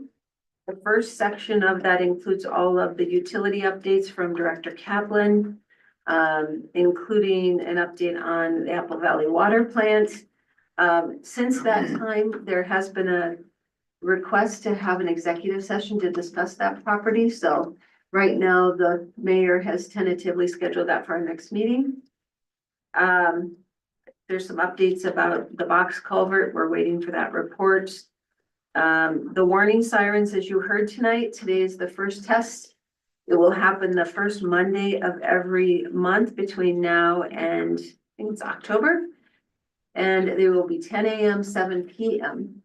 At the same time, the sheriff is planning to update to the latest technology, which will be a 365-degree all at once. So you don't hear it come in and out in that sound we've gotten used to. And that is something that they will be covering. But while we're talking about that, we do want to encourage residents to sign up for emergency alerts at bocoalert.com. That is the best way to know what is happening, at least in Boulder County. And Larimer County has their own. We also encourage people to sign up for that. There were lots of updates here, so if any of you have questions, I'll leave those for Director Kaplan to answer. There was a tree planting event this past weekend at the community orchard. And then there's another one coming up Saturday, April 26th and May 3rd to help replant where the Stone Canyon fire occurred. So if you haven't been able to get signed up yet, we put all that information in your packet. Please spread that to your neighbors and friends so we can get a start on getting that replanted. We are going to be holding a board and commissions training, and we'll be sending this out to all members. It's going to be on April 29th in the evening, 6:30 to 8:30. And so once I know what kind of turnout, we'll determine if it's going to be here or at the library. But I know some folks have been asking about that. So watch your emails. We'll get that scheduled. The Cemex tube was removed this weekend. Uneventful from what I've heard. Just a new visual when you're driving and feels like something's a little different, doesn't it?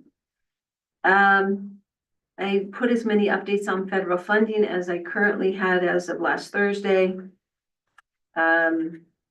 And did have a discussion with DOLA regarding the energy mineral grant application for water and wastewater or stormwater. They are suggesting that we wait for the fall round as the $15 million. You're supposed to meet with your person ahead of time. So I got the impression they kind of already have more than that submitted. So they are encouraging us to wait for the fall round to apply in hopes of also knowing if we're getting any congressionally directed spending. He did suggest that if we do go for a state revolving loan fund, we may want to include it for all our projects. And then if we get a grant, you can pay it down immediately. And he said that cannot be an effective way to do that, very low interest and not lose time. So that's something for you to consider. AAHT dollars. I do want to mention this. The affordable housing tax dollars that Boulder County passed, as you know, that is anticipated to bring in, I think it's around 16 million a year. And the city of Boulder and the city of Longmont are what they call entitlement communities, so they get a straight set aside since they are serving the most people in those categories. And then all of the smaller communities are a separate group. And we will get to make a recommendation on how we want to spend that within our smaller communities. And we had a meeting recently to talk about it. And the 2025 dollars, some of the, what we call larger communities, but they're in the small community categories, don't necessarily have projects shovel ready to go. So Boulder County is very interested in spending some of their dollars here in 2025. And so my understanding is they do have an interest in the Carter Court lots, depending on what happens there with the rezoning. And they wrote a letter of support for the zoning of that, which you'll hear at your next meeting. But they also would like to put some of that funding toward 224 Seward this year. So those recommendations from the small communities are going to go to the county commissioners at the end of this month. They'd like to get an IGA together and some kind of an agreement with how that funding will be spent in May, because the 2025 dollars they would like to spend in before the end of the year. So this is kind of it's a pretty big deal, money that we didn't really plan on. but they also don't want to get the cart in front of the horse, so they're gonna, wait for this rezoning. But it does sound like there's an interest in helping us meet some of our goals. Personnel updates, as you know, you met Lisa tonight. Lisa is joining us from Louisville initially and then Superior. She is trained and experienced in all aspects of planning, including housing, and she likes code rewriting. So she's gonna have some fun here. We are going to let her get her feet under her a little bit. There's a lot of projects on her plate. So in the meantime, Erin is going to keep building and permitting for 30 to 60, 90 days, whatever it takes. And then Lisa will be taking those as well. So, but in the meantime, we're gonna be meeting a lot. She's got about 10 meetings on her agenda this week already. So, we're thrilled to have her on board as an experienced planner from Boulder County. She's used to working with Boulder County as well, which will be nice. You saw that we were awarded this Water Now or accepted into their program. This is purely technical assistance on other options for stormwater, like how can we green up our infrastructure? Which could be really beneficial, especially in older parts of town. I was thinking about that storm drain that's just runs up Third. It's what was original green infrastructure. It was a trench in the ditch, right? So it's how to help us come up with other mechanisms than just concrete for stormwater. So this will be nice. The RFP for security cameras is out. And then I kept you updated on your meetings happening the next 2 weeks. And then I do have a sales tax report from Director Eystone. She is not on the meeting tonight, but as you can see, original 2025 sales tax compared to last year at this time are up over 6%. And so that's a good start to the January year. She did break it down very clearly, I think, for everyone on local, non-local.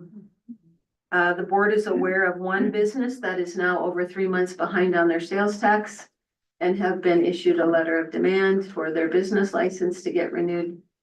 And we do now have another business that's behind. In reaching out to them, it appears that it is kind of a staffing issue. And hopefully that will get resolved this month. And lastly, in your monthly newsletter, April is a busy time. We just want to remind folks, get your golf car registered, get your dog registered, get your parking passes. All those things happen in April before the busy season. The bears are out. We're hearing more and more reports. We had one at Laverne Johnson on Saturday night to Sunday. So they're definitely out. So we want to remind people, do not put your trash out till the morning of, unless you have a bear-proof container. So that's what I have, unless there are questions or follow-up needed from the board. Questions? I have a question on the Boulder County housing tax and how that would relate to 224 sewer. Yes. Is there a suggestion that they might allocate some of that county tax money to what Boulder County Housing wants to do when they bought the property and they had plans to renovate? Yes. Versus allocating to the town of Lyons and we contribute something No, to it? correct. No, they would, those funds can be used quite widely. And it can be used toward purchase. It can be used towards remediation, construction, bringing things up to code. Could be used, in this case, 224 Seward, as we know, is going to have to go through a rezoning process. Could be used to, pay for the costs involved with that, engineering, surveying, whatever's needed. So it can be used for a variety of costs. And but I believe they're far enough in their planning, they'd like to get that started as soon as possible. So if the commissioners approve what's being recommended by staff and small communities, and agreed to by the two larger communities, then sounds like it will readily turn around with the 9th day in May. Other questions?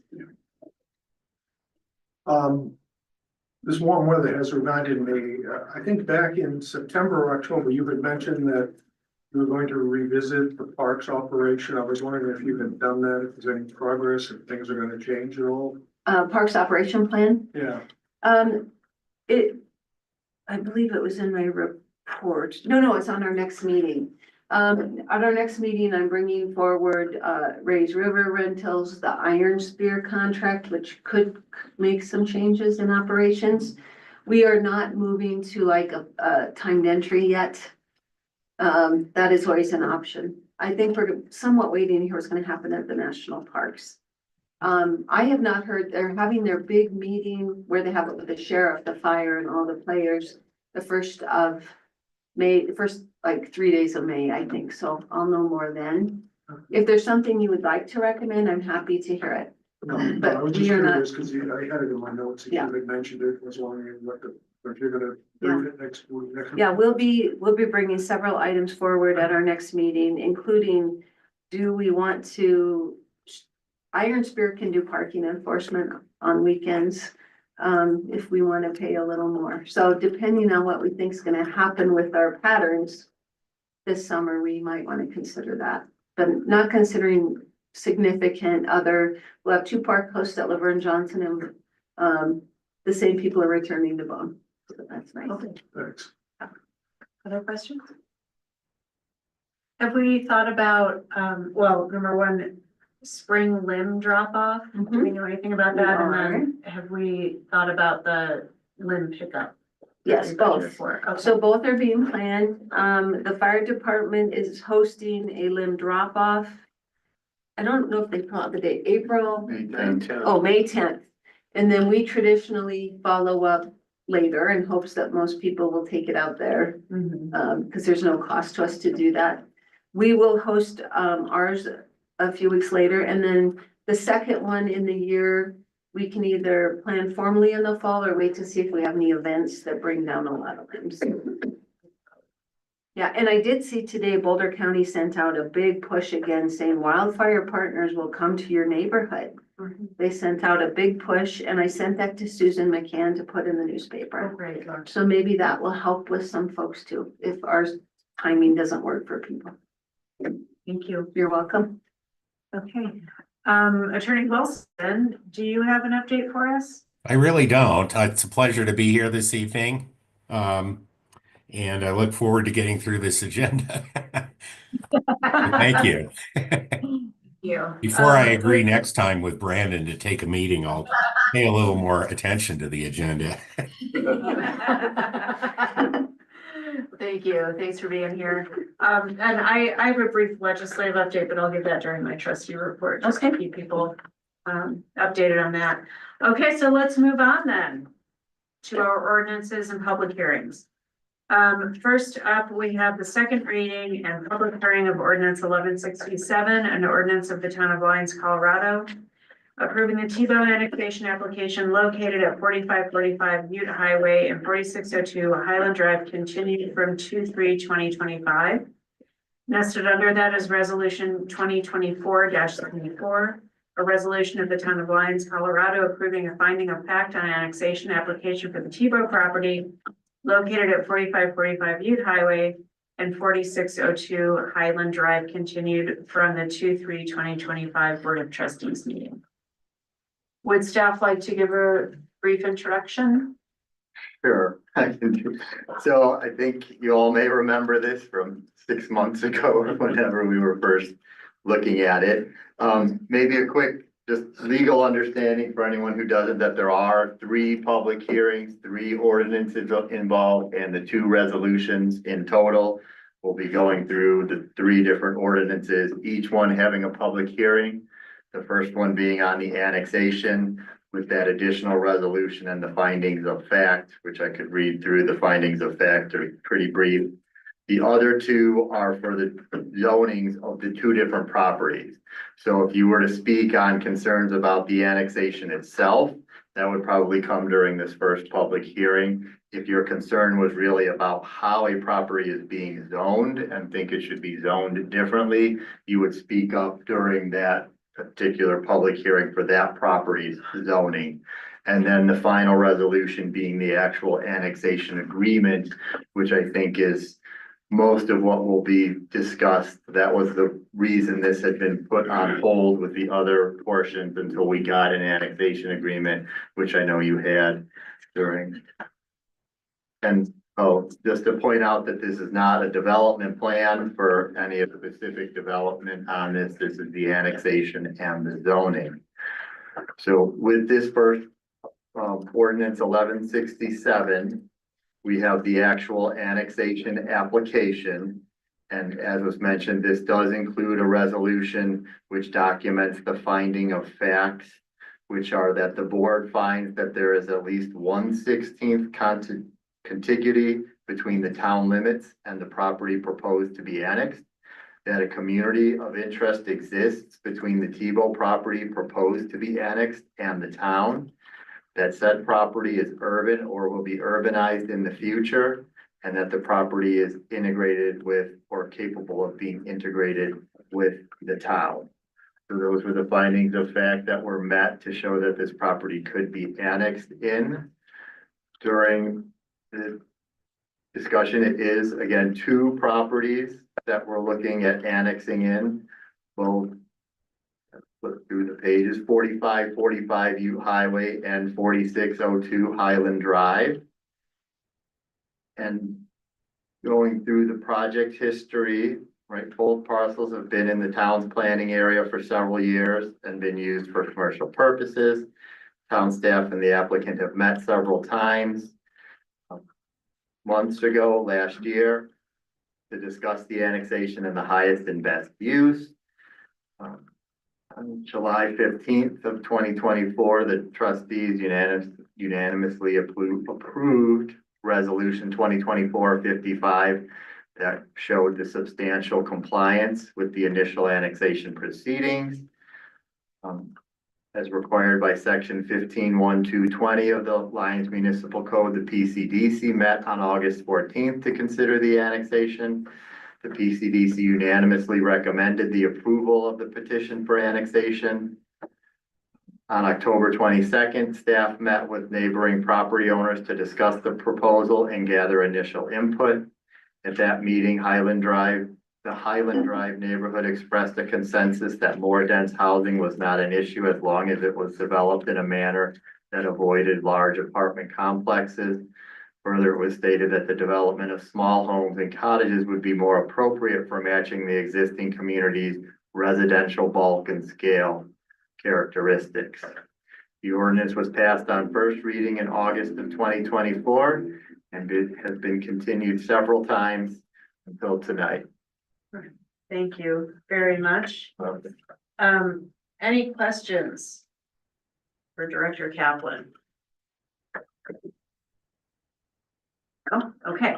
I'm gonna open the public hearing. Anybody like to speak about either ordinance 1167 or resolution 2024-74? No? No? Okay. Then I will close the public hearing and entertain a motion. And I just want to, before I do that, we will be voting on ordinance 1167 and resolution 74 in 2 separate votes. Okay. So I will consider motion on ordinance 1167 first. I move to approve ordinance 1167, an ordinance of the town of Lyons, Colorado, approving the Tebow annexation application for 4545 Butte Highway and 4602 Highland Drive. Thank you. Is there a second? Any discussion? Sure. I was really excited to Google the lot size of 4602 Highland Drive and notice that it's almost 2 acres of land. And when I can see what you can do on 1/3 of an acre here on Evans, I'm very excited about what can happen on 2 acres. So anyways, very excited about the possibilities of, workforce housing. Just where I feel like there is the. Well, it's just, we're not Sorry. talking zoning right now. Right, sorry, application, Just, I know, there's so many different, yeah. very excited about this application. Anyone else? Okay, I'll call for the vote. That motion passes unanimously. Terrific. Is there a motion on resolution 2024-74? I move to approve resolution 2024-74, a resolution of the town of Lyons, Colorado, approving the Tito annexation application, findings of fact for 4545 Ute Highway and 4602 Highlands Drive. Thank you. Is there a second? I'll second. Any discussion? I want to say a couple of things about both of these resolutions. I've combined it in one here. Despite the lack of public hearing, there's really apparently controversy about this. I think it's important that we all remember that commercial development of the Eastern Corridor has been a major goal of the town of Lyons for decades. Stated in comp plans. If you look at the 2017 study for the Lyons primary planning area, it even projects quite a few numbers in there. That if the Eastern Corridor is not commercially developed, the town of Lyons faces some very serious long-term budget shortfalls. Because the other two primary areas for planning, Apple Valley and South St. Vrain, have significantly more impediments to commercial development. And Lyons has a very small commercial base compared to its residential population compared to other places. We don't have much industry, or as we all know, it's many people say it's great that we don't have a lot of chain retail stores here, but we also don't have the tax that those development, that those generate, those property and sales taxes. And a very important part of getting something started after all these years in the Eastern Corridor is getting utility connections in place and getting road work done for the secondary roads. Because the highways are busy out there. This annexation agreement allows a considerable amount of flexibility. It basically has a 4-year period after which they haven't started developing. They have to do like a good faith agreement on what gets done as to utilities and water rights and things. That's probably more flexibility than we would normally build into, say, a annexation application for a single property for a designated particular purpose. But it's important to realize here that this is something we hope will kickstart not only this property, but other properties out in that area, which has been our goal for a long time. So I think it's important that we do allow more flexibility and leeway than usual, in particular, and also because we're in very uncertain economic times, to put it mildly.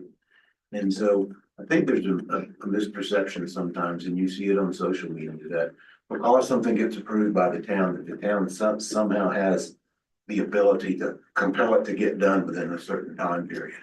And there are valid concerns about vacant properties downtown and other places, but unless we turn into China, development of private properties is not mandated by government economic development plans. The town has very limited means to force private property owners to build and develop private businesses on a timetable the town's choosing. We still have private property rights in this country, and people are free to develop when they want to, and make their own decisions here. So I don't want to create any kind of a false impression that because we approved this, that everything's going to see permits starting being issued tomorrow and we know what's going in there right away. We don't. But this basically creates the framework for doing that on terms that are acceptable to the developer in the town.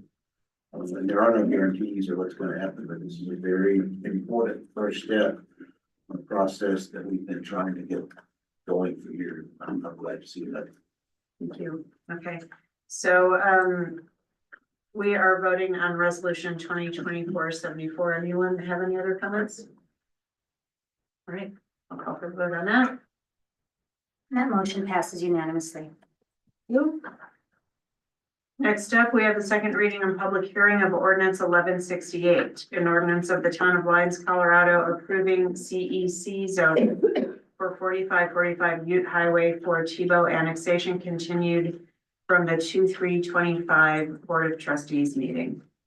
Would you like to do a brief intro? Yep, so I think trustee Browning did quite a bit on why we would want to zone this for the commercial eastern corridor, explaining how that's been the desire and in the comp plans.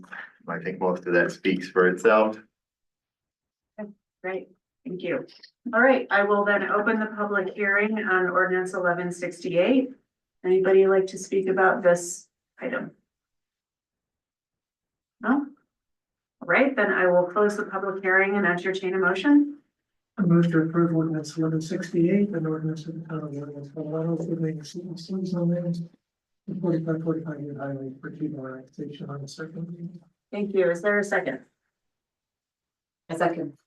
Any discussion? I have one question, and it's what I emailed about today. The annexation agreement mentions the design guidelines that apply. Where do we stand on the design guidelines for the eastern corridor? We did it. Oh, I was gonna check on that before tonight.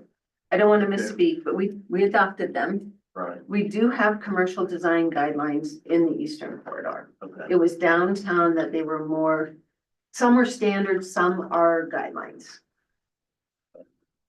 Did we make some changes to the original Yes. eastern corridor design guidelines, which were pretty strict? Restrictive. Yeah, I recall the planning commission seated at the time wanted quite restrictive standards. Right. What we did was we went through those and made some of them standards, and then some they wanted to be used as a guideline.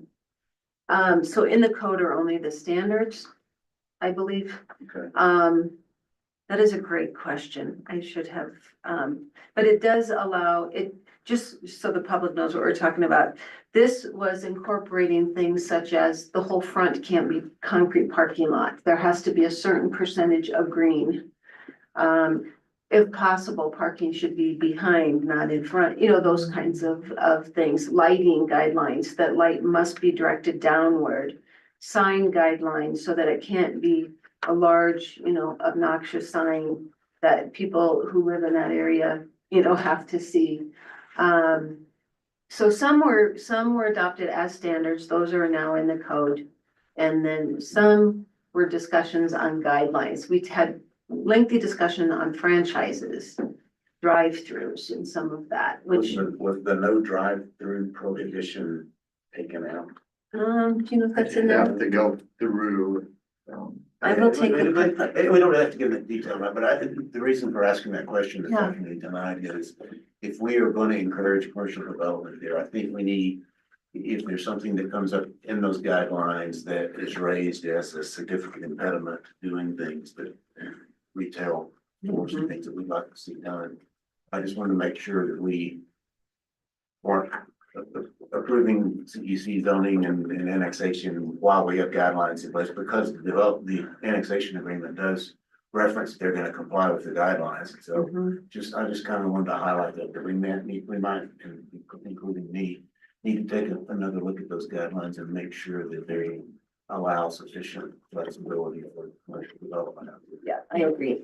We have something called section 16.6.110 Eastern Corridor Design Guidelines Overlay. And then you have, other design, commercial design standards. Oh, no, they're both called guidelines, I guess. No, there are commercial design standards. So there are both included. The overlay is probably the guidelines. If I recall, it seemed to me that they finally decided drive up was okay, drive through would be a conditional use. That's kind of what I remember too. That's just off the top of my head, but that was a long time ago, Okay. prior to a flood, I think. I'll look back at this. I just remember that coming up for discussion several times, and it may be something, there's no immediate development proposal in front of us, but before we get one, we might wanna. That's a great idea. We have a new planning director, there's a long history to this. Very restrictive guidelines and standards in the eastern corridor, and then some backing off of that, and I think we wanna make sure that our guidelines and standards match what we would like to see done out there in terms of commercial development. Thank you. And we'll be taking that up when there's a development proposal for sure. And looking just quickly, it does say restaurants and or bars without drive-up food or beverage service that are small are allowed. Those that are large need to go through a process. Thank you. All right, so I believe we have a motion and a second. Any further discussion? Okay, I'll call for the vote. And that motion passes unanimously. And next up is second reading public hearing of ordinance 1169. An ordinance of the town of Alliance, Colorado approving R3 zoning for 4602 Highland Drive, Tebow annexation continued from 2/3/25 DOT. So I think with this property, it may be worth noting that this property was bought after the current existing property that had been owned by the property owner for a long time. With at least the understanding by staff that they would like to change the lot line to expand the commercial eastern corridor lot to make it larger to fit some of their needs, reducing the size of this other property at 4602 Highland Drive. And so then with discussions with the property owner or the annexor, it was discussed the concerns of housing with the town and the proposed zoning use came through those discussions of R3. Thank you. Any questions for staff? No? Okay, I will open the public hearing on ordinance 1169. It's me, that's you. That must be you. Hi, good evening, Colleen Jones, 4708 Highland Drive. I want to thank you for giving me another opportunity to address your decision process in approving the annexation and zoning designations of the Tebow properties. As I mentioned the last time I came before you, I've owned my own property on Highland Drive for almost 50 years. It's been a wonderful neighborhood in which to raise my children and now my grandchildren. As I mentioned in the past, I understand I am in support of economic development for the town through the Eastern Corridor. Point of fact, I own the property with highway frontage just east of Grace Design. And I imagine that one day that will have some type of commercial usage as well.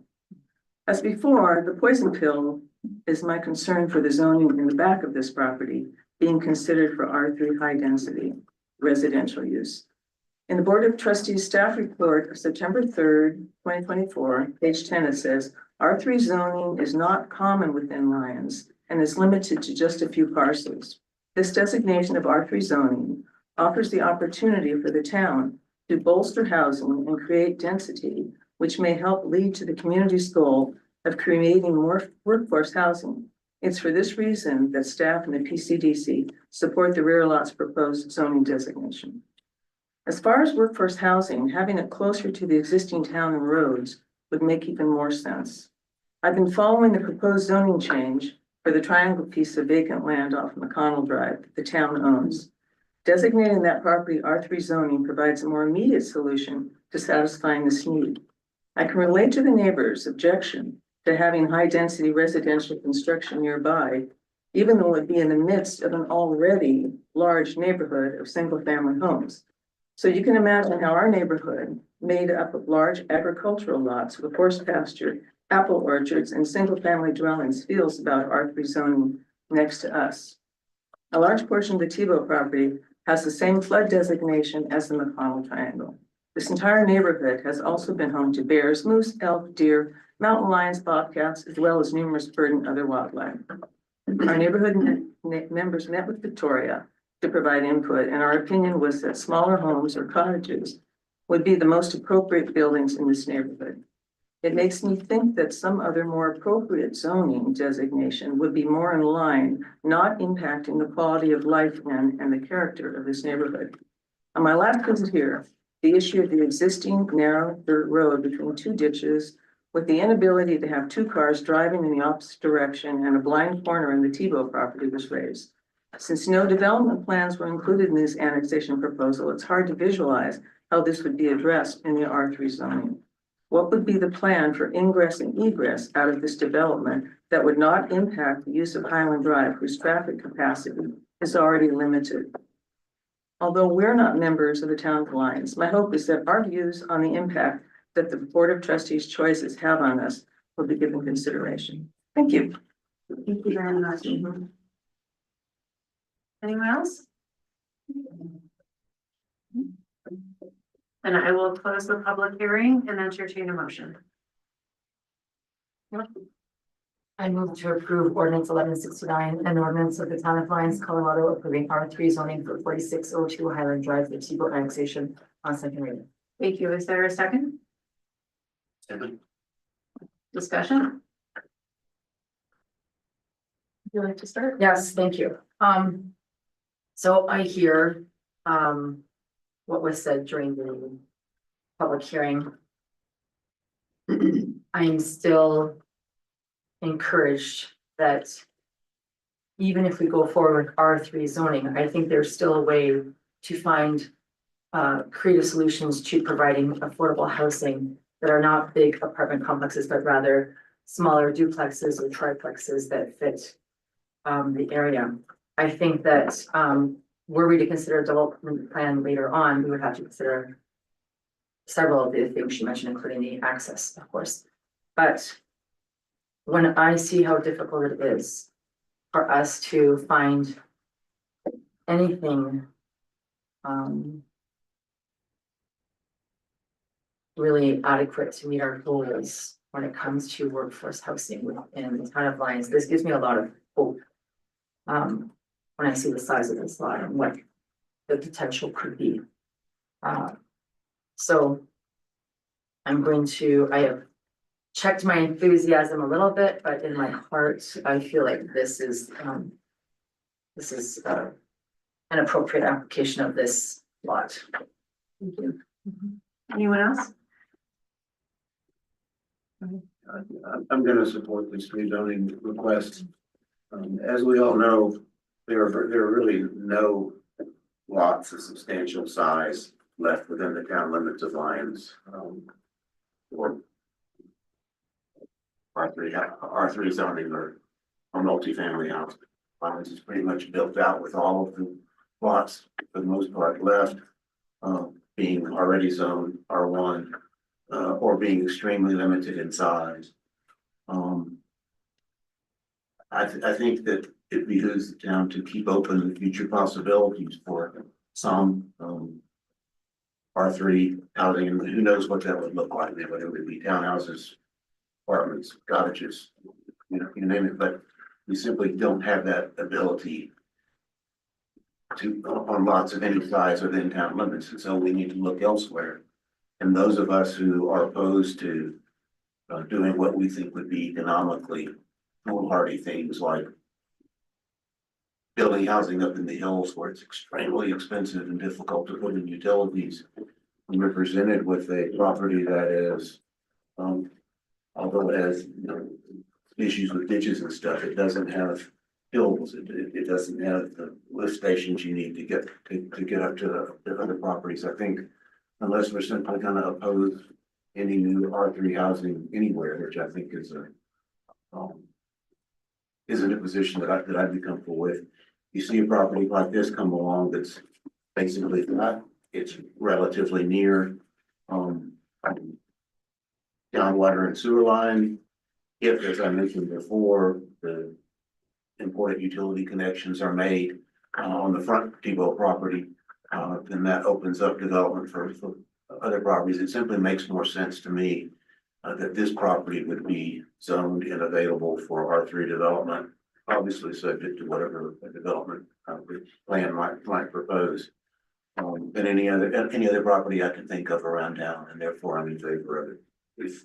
If this was in the abstract and we had 5 different places to choose from, maybe this would not be something I'd support, but as far as I can see, this is pretty much our only option for this, for development of on a property of this size, anywhere near Lyons. It's reasonably close to utilities, so I'm in favor of it. Thank you. Anyone else?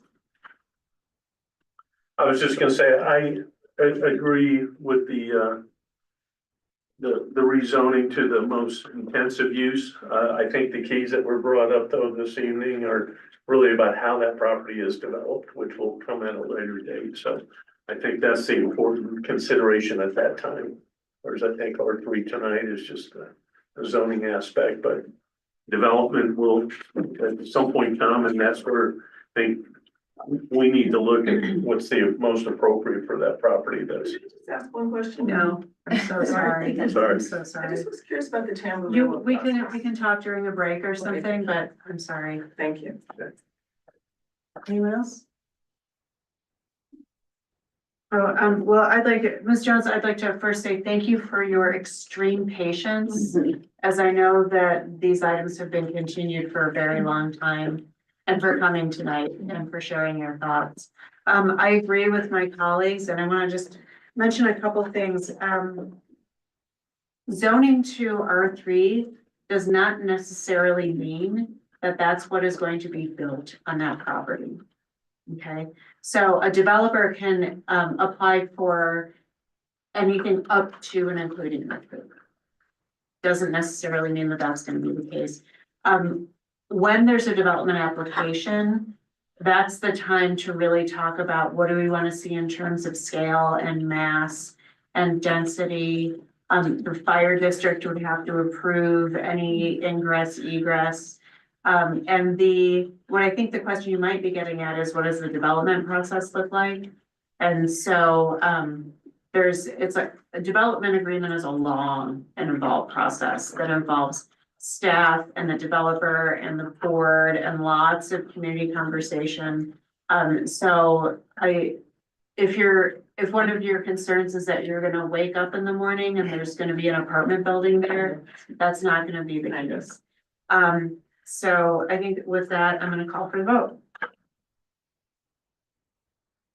And that motion passes unanimously. Thank you. Okay, and then the next item will be the item we moved from general business, which is resolution 2024-106. A resolution of the town of Lyons, Colorado, approving an annexation agreement with Tebow at 4545 Youth Highway and 4602 Highland Drive. So this is the one that would be a little more recent. We did have the executive session with discussions on that. And then we'd come back and you had the chance to review again some of the concerns in the actual annexation agreement. I'm gonna pull it up. If there were some specific items in the agreement that I thought should be.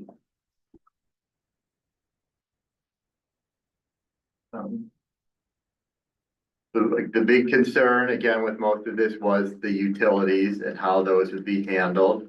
I think a lot of that was worked out in here so that we could make sure that the towns was not held responsible for the development of those utilities.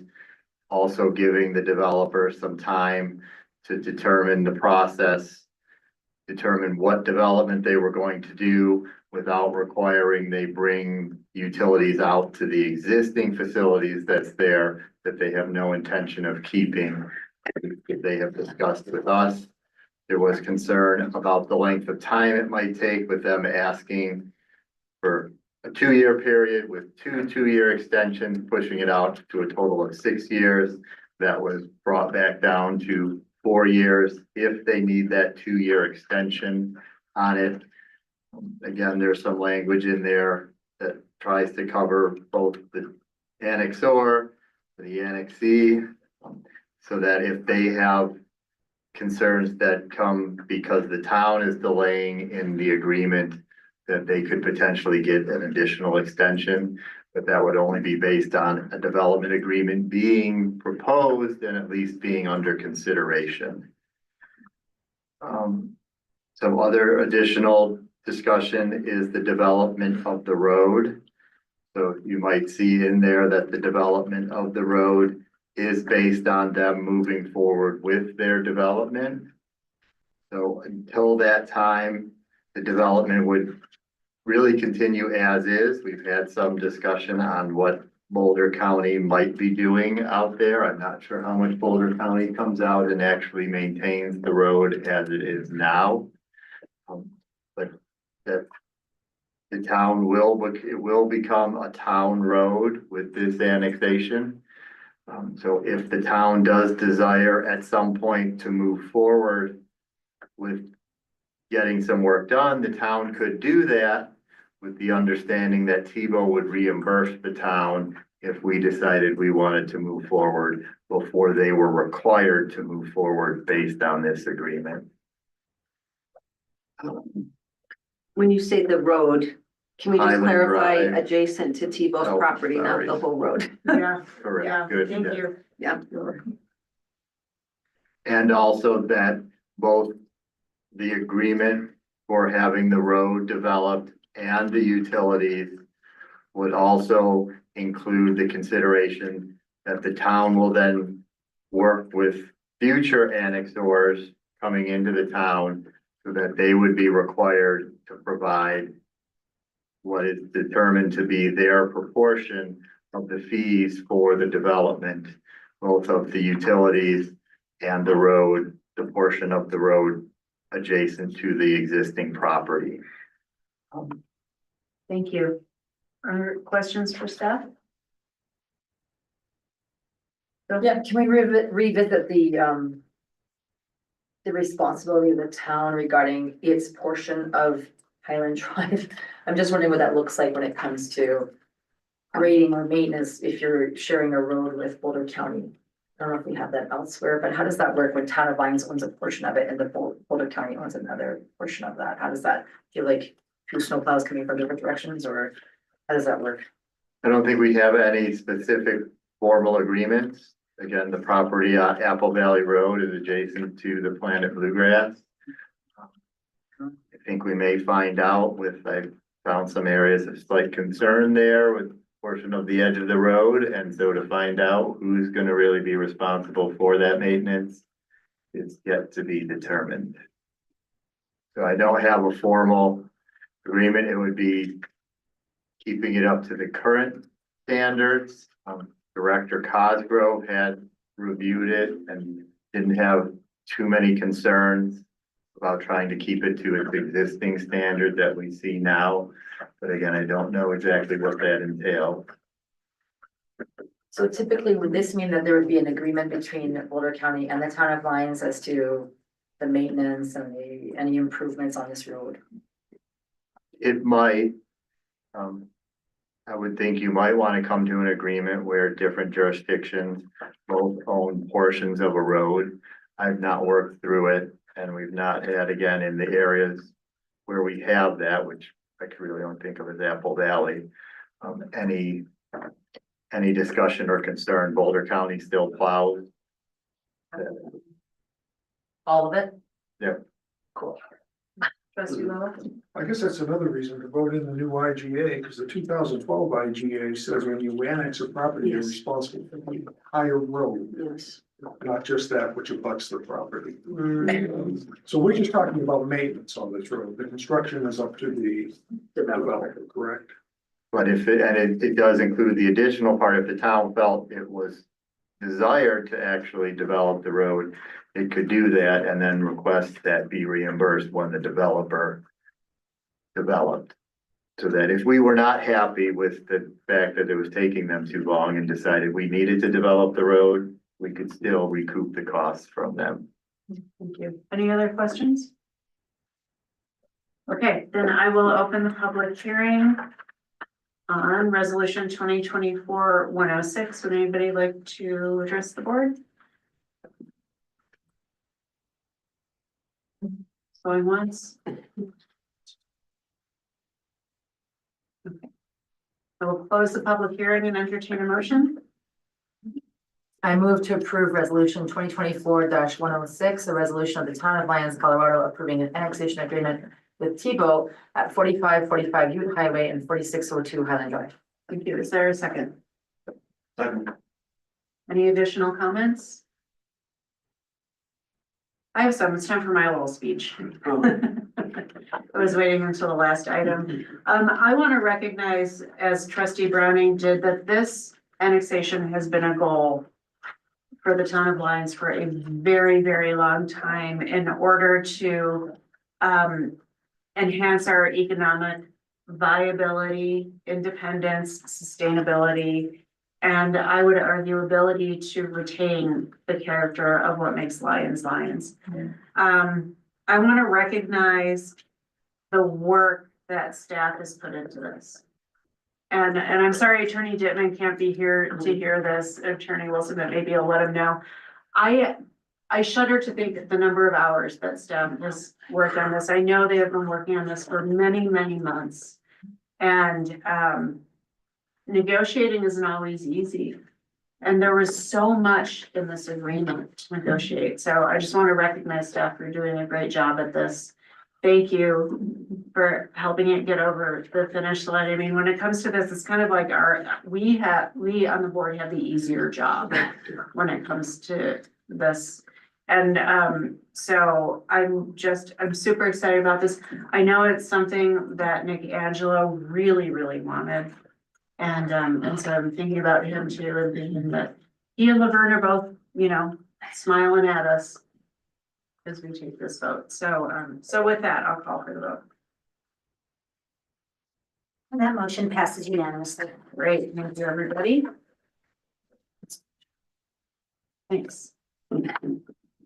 Okay, do we want to take a break now, or do we want to power through a couple more items? Okay. All right. I'm good. You good? Good for a little bit? Okay, I think what we'll do is the EV charging station, then take a short one before we start on the other ordinances. We have ADUs and We have ADUs, I'm sorry, yes, ADUs and ADUs. Can I just say something regarding what you just said about the resolution and Mayor Nick Angelo? I really like this idea of like dedicating a resolution.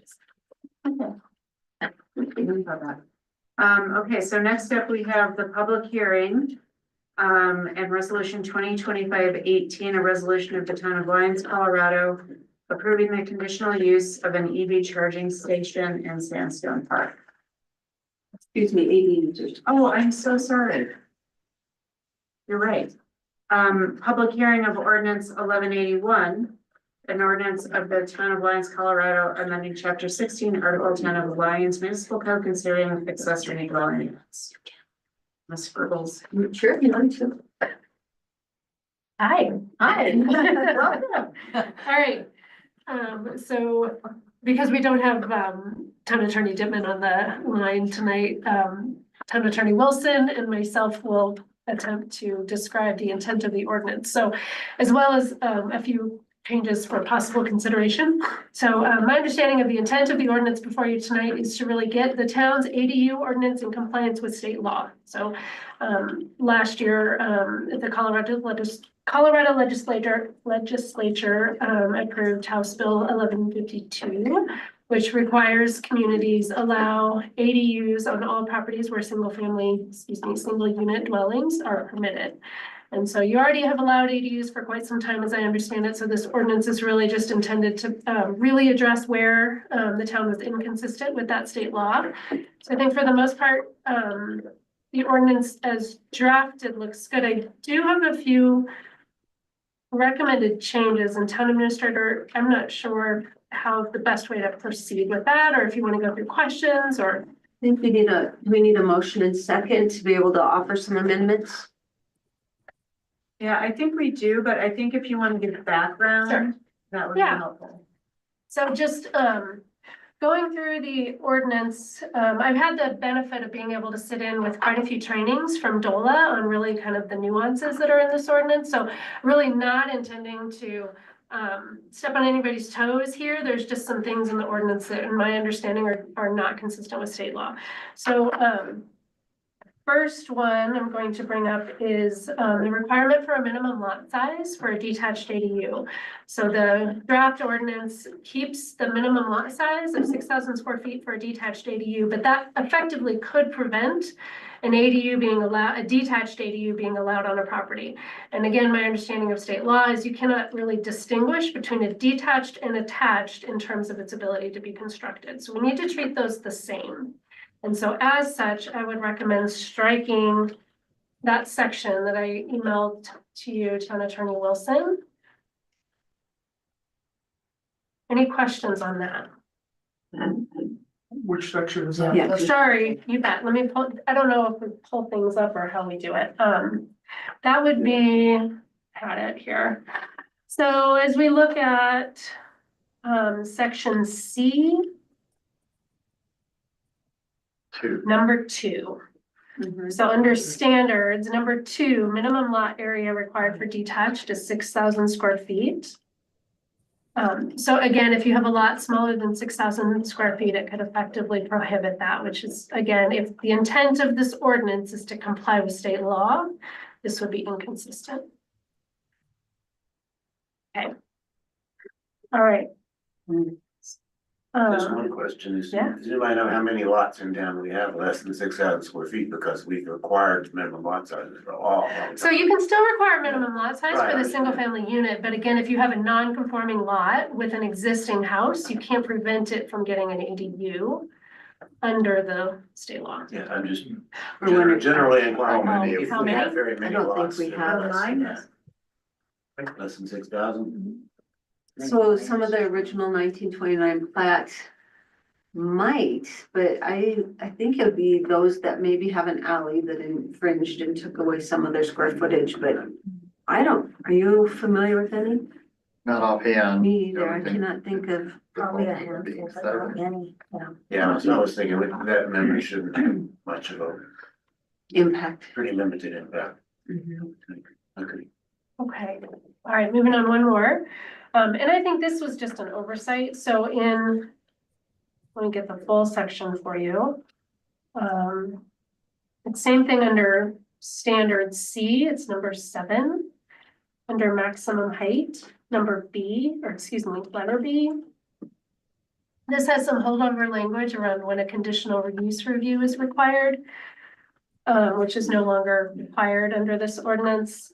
So I offered some language to the town attorney, but essentially B would read, if the accessory dwelling unit is detached from the principal dwelling, it shall conform to the maximum building height for accessory structures in the underlying zone district. And then a variance may be requested for height requirements. So again, just doing the same thing with detached that we do with attached in number or letter A above. So I think that's just kind of a little thing.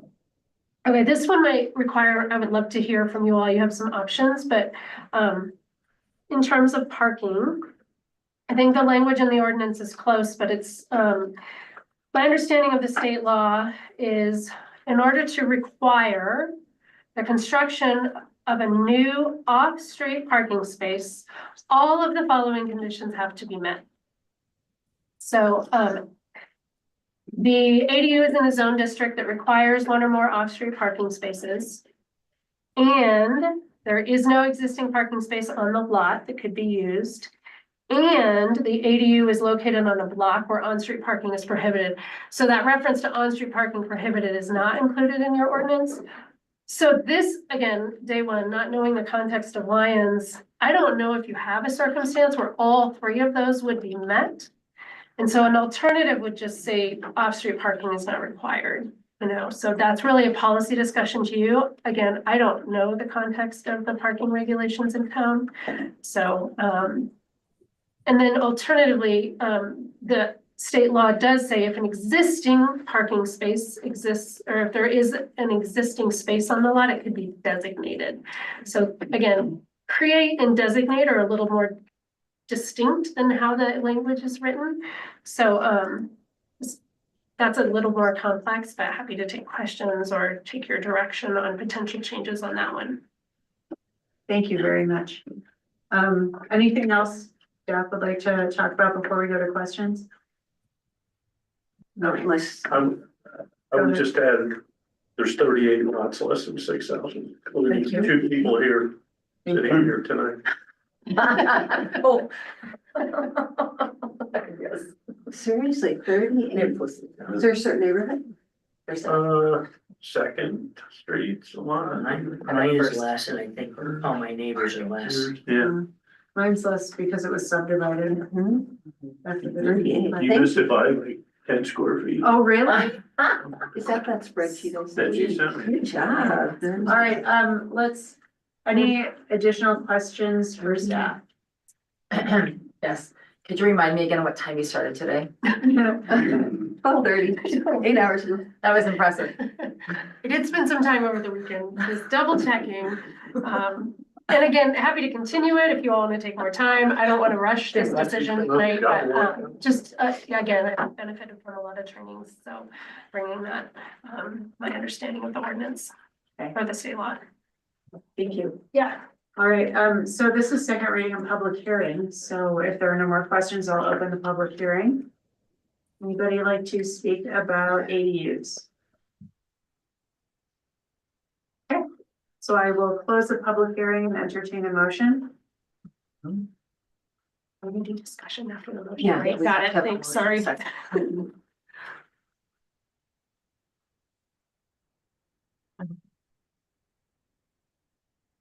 I move that we approve, resolution, ordinance 1181, amending chapter 16, article 10, of the Lions Municipal Code concerning ADU accessory dwelling units.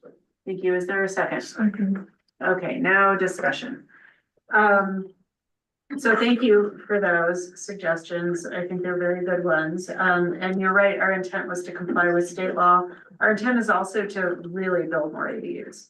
That, I think we, as a tool for more housing affordability. I'm super proud that we have had ADU ordinances on the books since 2016, and when I went and testified against this bill, or to amend this bill to exclude communities like ours that had well thought out, well-researched ordinances that worked. I wasn't successful in that, obviously.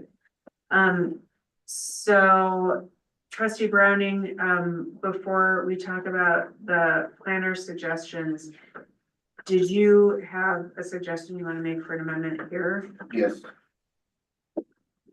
Get it first. We'll take that up first. This is what I mentioned last time.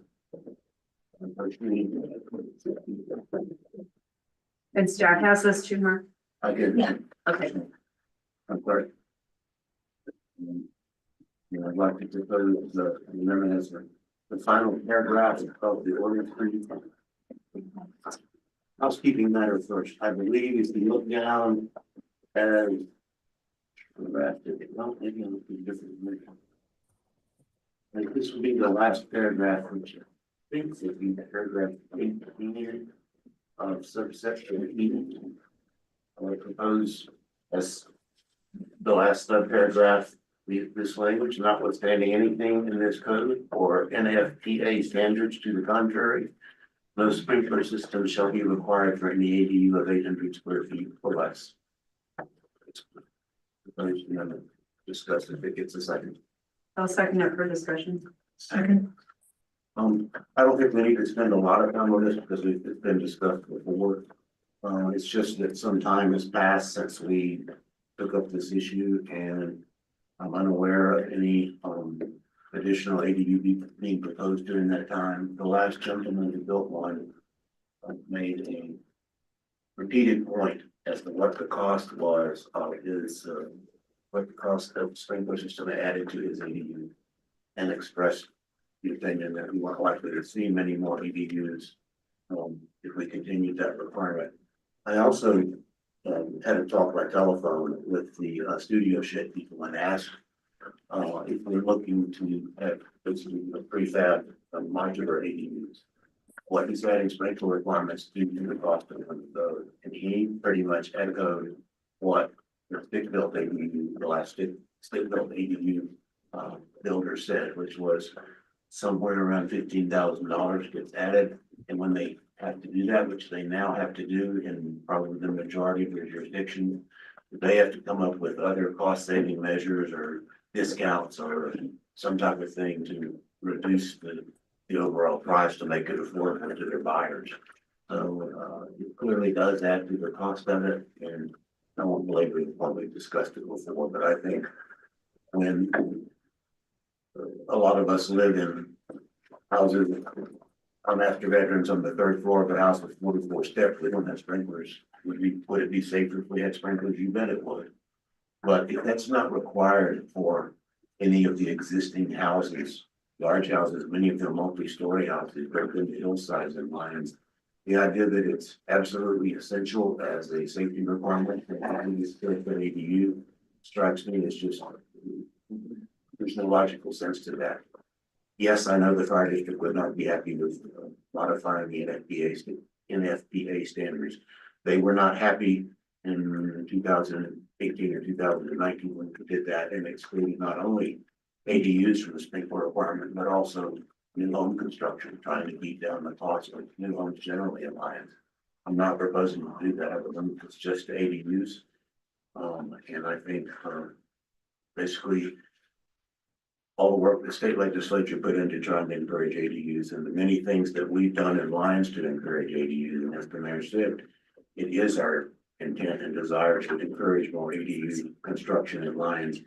I think to a large extent, that all goes for naught if it's simply too expensive to build them. People aren't gonna do it. And we learned that here when we tried to encourage ADUs after the flood. And none were being built because of the cost of connecting to town utilities. Only when we waived that significant cost did we see ADUs start to be built.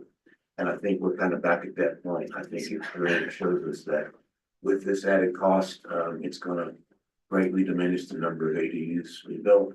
And yeah, I understand the safety arguments, but if you don't have a home or an ADU to live in to begin with, what does the safety requirements matter? And that's our biggest problem here is we don't have enough places to live. And I think waiving sprinkler requirements for an 800 square foot or less building, when you have those requirements basically not present all over town, except for probably the last 10 to 12 lots in town, is something that just makes sense and fits with our policy of encouraging ADUs. So that's the reason for this amendment. Thank you. Okay. We have a motion and a second on the amendment. Yes. Thank you. All right, so discussion on the amendment. Sorry. Trustee Browning, when you say you spoke with the owner of Studio Shed, did it seem to you that all of the prefabricated ADUs were required to have a sprinkler? So does it sound like he's selling most units with a sprinkler system? It's jurisdiction by jurisdiction, depending on what code they've been at. And he said, we're at the point now, as people gradually update their codes, that probably the majority do require it. And so what they do is they have to hire a contractor to go, a special subcontractor to go out during the installation phase and put in the sprinkler systems. And you said they were That's what able to it's find ways to cut costs elsewhere? Yeah, so they try to come up with other ways to offer discounts and financing terms and things to make up for the added cost. But it is, his definite preference was that it not be required, but he realizes it is in many places, so they just have to deal with it. And overall, he said, yes, clearly it adds to the ADU cost generally.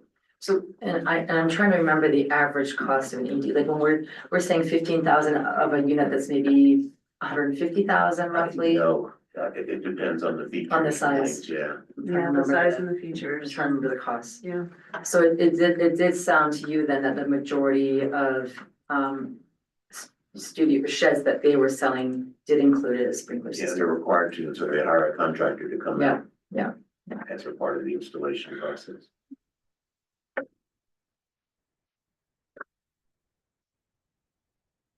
And can I follow up with staff, because I remember we had talked about possibly researching the 2024 International Fire Code to see what the apparently there's a section there about ADUs.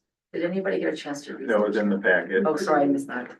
So that there is an appendix BC on ADUs that really does talk about the fire resistance related with the fire separation that is required.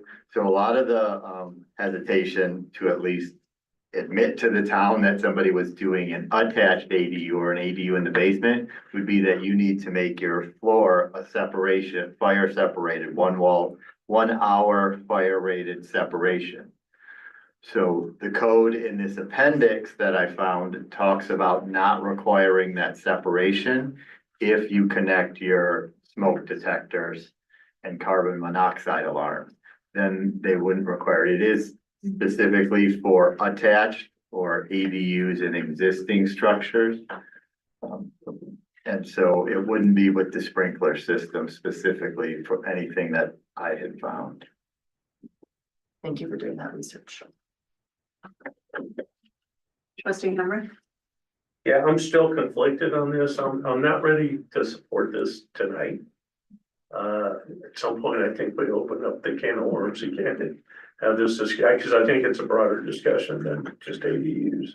And I recall Chief Piskey, I mean, he was very convincing when he was here I realize the cost, because I struggle with any new code advancement is gonna cost money and if you look at code advancements of different, codes that they have improved safety over the years. So, yeah, so I'm struggling with this. I'm just not ready to tackle this tonight. And because I recall Chief Pitchkey saying, okay, you put an ADU on top of a garage. Guess what's in garages? Flammable objects, so a lot of ADUs are in places where there could be fire, more propensity for fire. So anyway, I would, the other thing I wanted to say, because I'm hoping that somebody comes up, I mean, technology advances every day. This is not cool, sexy technology. It seems like somebody could come up with a better way to make this a lot more cost affordable. So I'm just hoping times on their side. So anyway, I'm not willing to advance this. Mr.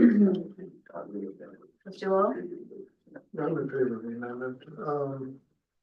I think it's unfair to require builders of ADUs to put in a sprinkler system on that, as Trustee Browning mentioned, and it's not required in our primary residences here in town, so I'll be going in favor of this. I am in favor of it, and that's a reversal of the previous position. Trustee Dolman? I am in favor of it, but also trustee Hamrick, could there be something where you would need it over a garage?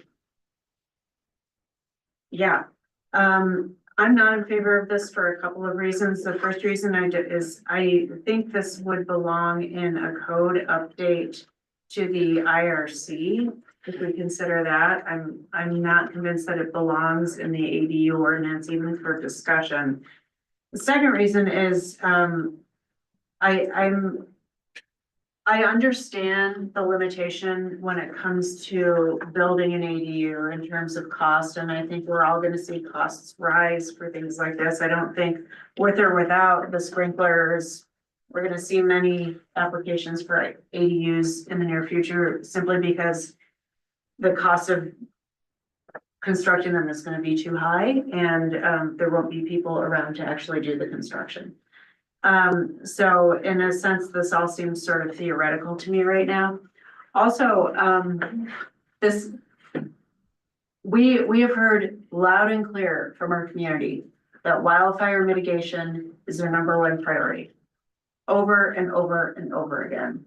And if this would prevent one fire from starting, and this is how I felt, when we took this up the last time, and we voted to require sprinklers. If it prevents one fire from starting, I believe it's worth it. So I'm going to vote in opposition to this ordinance tonight, or to this amendment tonight. So with that, I will call for the vote.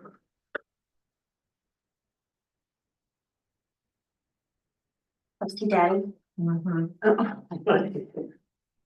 I can't see a color. I know. Oh. 1, 2, 3, 4, so it passes 4-3.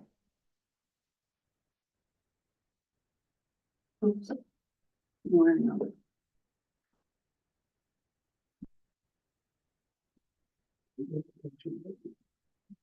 All right, so let's move on to taking up the proposed amendments. So there were 3 suggested amendments that we consider. At this point, I'm wondering if we do want to take a suggestion of continuing this to a date certain to have staff kind of fully flesh out the amendments. That's up to you all. With Attorney Dittman. Attorney Wilson, do you have a suggestion here? If there's no urgency for adopting this ordinance, I think that would be prudent. I haven't had a chance, for example, and I don't know if Brandon has to review the amendments that we just received this afternoon from staff. Not to cast any aspersions on them. They look great at No, first. I would agree. I think just for my own peace of mind, I would love to just be able to confirm with the town attorney's office, and just that, you know, we are putting something in front of you that is really ready to adopt and be finalized, so. Well, and I think, also because of the public process. Yeah. Considering this, I don't like. It wasn't in the making sig- packet. Yeah, I don't like making significant amendments on second reading. We can also figure out the amendment that was suggested for approval and bring that back in a revision as well, Okay. related to sprinklers. How does that relate to the amendment that was just made? That wasn't publicly. That's exactly why I announced at first reading that I intended to make that amendment second reading, so I'll Okay. put it on the record and. Is there time to post this before the 21st, so it can continue to that date? Or, is it time sensitive in a way that we might not be aware of? I mean, I know we'd love to get it done. I heard from someone today who wants to file for an application, but they were waiting to hear tonight. But it still has a 30-day waiting period. Okay. I don't think 2 weeks will make or break it if it could be beneficial to them. Okay. I'm fine with adding it to the 21st, Time? Victoria, if you think that we I'm can. fine with that if you want, fit that someone in. wants to make a motion. Okay. Would someone like to make a motion to continue this to a date certain? I motion to continue this, to a date certain, April 21st? of April 21st. Okay, thank you. Is there a second? Second. Any discussion? Couple of things, yeah, I think that's perfect, because in particular on the parking, I know that Attorney Denman had specifically drafted this to try and meet the state parking requirements, and if a different language is needed or something, I think he may have taken it from another town's ordinance, if I recall, but anyway. But we thought what we were doing was complying with. And again, I had a brief phone conversation with him, but would love to confirm that. But again, another option if you all, is no parking is required, right? So that's a policy. Just to clarify that, so you didn't, Attorney Denman had a chance to probably. Yeah, for sure. And one other thing, just for some drafting purposes, everybody can hear Attorney Denman. I was having trouble numbering my amendment because if you look at the draft, like that, it goes from subparagraph 17 to subparagraph 19 and under subparagraph E, so the numbering needs a little bit of attention. Oh, yeah. And I was intending my amendment to be what the last number turns out to be. Okay, so we have a motion and a second. Any other discussion? We continue? I'll call for the vote. That motion passes unanimously. Thank you, everybody. Thank you for your work on this. Okay, next up. Public hearing of resolution 2025-18, a resolution of the town of Lyons, Colorado, approving the conditional use of an electric vehicle charging station in Sandstone Park. So the board may remember, we have had this up a number of times, starting last spring when we first signed a memorandum of agreement with eCamion for them to apply for a grant to put in an EV charging station that would have a battery system with it. During that discussion and much that followed, looking for a number of different locations throughout town that would meet the grant qualifications, that would also work for the town. And it had been settled on the southeastern corner of Sandstone Park as really the one location that would work. As we moved forward, we had realized that the battery charger portion, which would be on the property, was not a specific use yet in our code. We didn't have the use for an EV charge station because the current EV charge station is in the right of way. It's not on the property. And the battery unit that would support this was going to be on an actual zone property. So that brought about the process that you all passed to provide the zoning and made it a conditional use of all the zonings for an EV charge station. So that's what then brought forward this process to allow this conditional use. they did require a variance to the setback ruling that was posted and to the fencing or screening that was posted. That went to the Board of Adjustments. So I went through that with the Board of Adjustments. It then went to the PCDC for their approval of this conditional use. And they reviewed it and approved and moved to forward that to the Board of Trustees for your approval of this conditional use. After this, the process does look like it would be a minor development.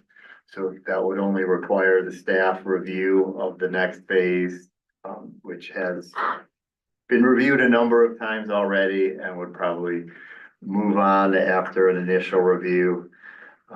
Maybe having Planner Ritchie review it again, just for her perspective, to bring it up to the building permit. So again, this was to allow it for this conditional use of allowing an actual EV charger, or more particularly the battery storage unit, to be on the town parks and open space zoned property. Thank you.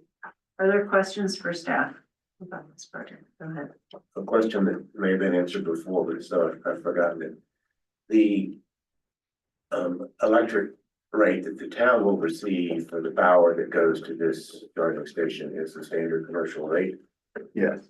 And then what the owner of the charging station charges to those who are charging, that's up to them to decide, correct? Correct. The bigger concern from the utility board was the concerns about the demand that it might place on, and the fact that it could potentially raise the, what was called, you may have heard, our fixed cost recovery charge that we pay to Mean, which is really based on a demand. But that was part of the reason that the battery storage was important, because the battery storage will allow the use of that battery instead of just taking all the power from the town at one large demand and draw. So when the utility and engineering board reviewed it, that was one of the basic requirements that they would want in probably any level 3 charging station, to make sure it didn't negatively affect the utility rates. So it's anticipated the battery usage will be maximized, if that's the right way, during the peak demand periods. Correct. Other questions? Go ahead. Is there what's the term of the lease agreement for this? That was a while back. I don't remember. It was, I think it's 10 too. and I didn't put in there, I suppose one other was that the town will be paid $100 a month per parking space that they will be using, or $400 for the 4 parking spaces. So, but the length of the lease is what? 10 years, she 10 thought, years? potentially. We'd have to double check that. And what's the expected life of the battery?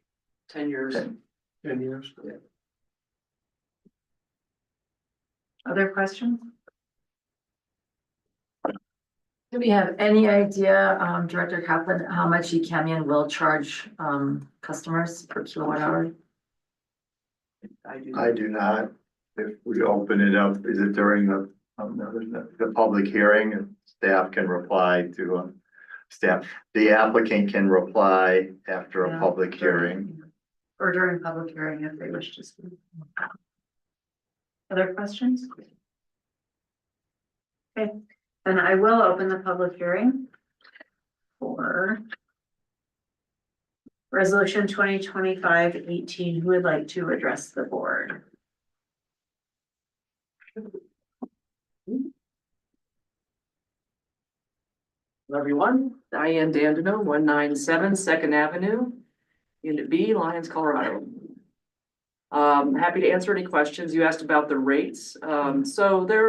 The going rate for level 3 chargers is in the 50 cents, 55 cents per kilowatt hour. People buy their energy per kilowatt hour. eCamion had stated that they were probably looking at 48 cents, but they were looking at taxes. So if there's tax on the electricity that we have, then they'll add that to that amount. So there'll be market rate for fast EV charging. Anyone else have any questions for the applicant? Would you like to make some comments? Yeah, I'll just make a couple comments. So just a reminder, so eCamion's gonna own the system. And they are highly incentivized to make sure they're working because that's their revenue. That's how they make money. So they're gonna be monitoring it, managing it. The battery, just it's like you're talking about, you know, fire concerns. They have a patented fire suppression system that was been highly rated and they're like approved in New York City, which is really strict.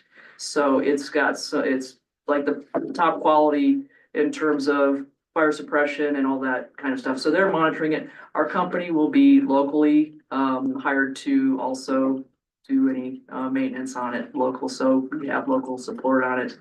And so any, you know, questions to the company, they will be able, I can bring questions to them. And then Power Alliance, my company, will be doing the installation. We do have master electricians coming in and do all the permitting, but we've been installing EV chargers for several years now, and I'm really excited to get to build a project in my own town. So I have a question regarding the site plan. The battery storage unit is going to be close to some really tall, I don't know, pine spruce, Yes. some kind of coniferous tree.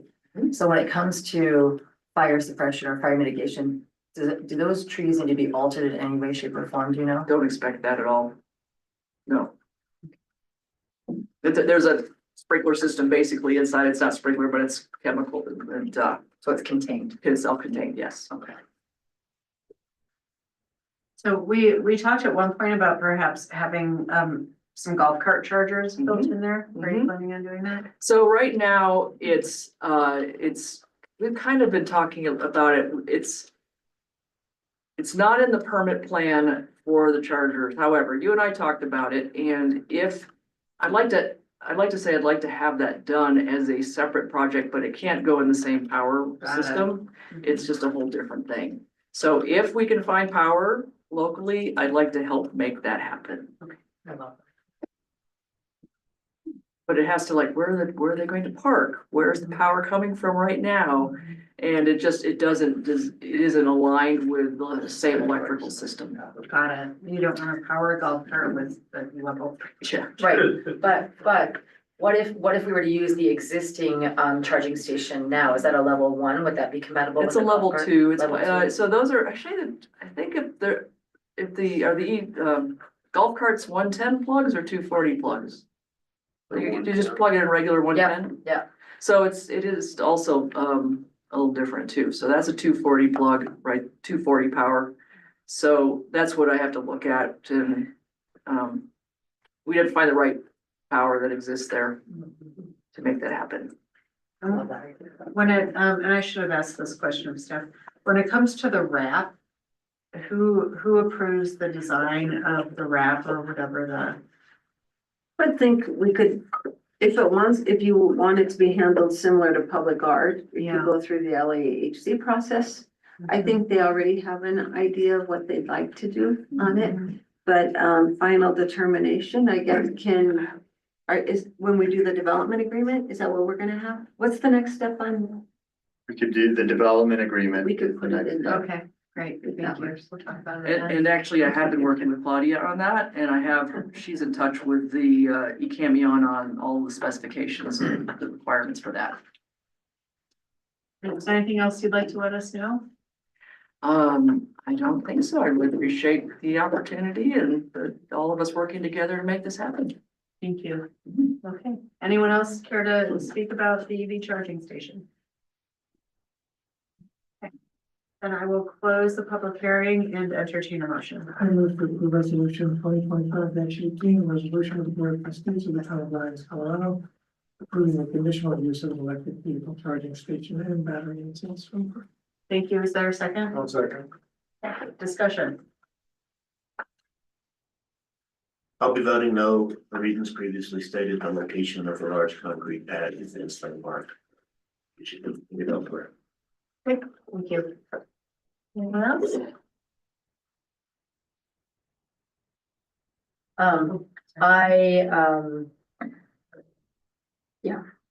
It's not my ideal location, but I see the need for this and I see the need for it being centrally located. And I also really encourage us to explore the golf cart charger and our golf cart driving down, for sure.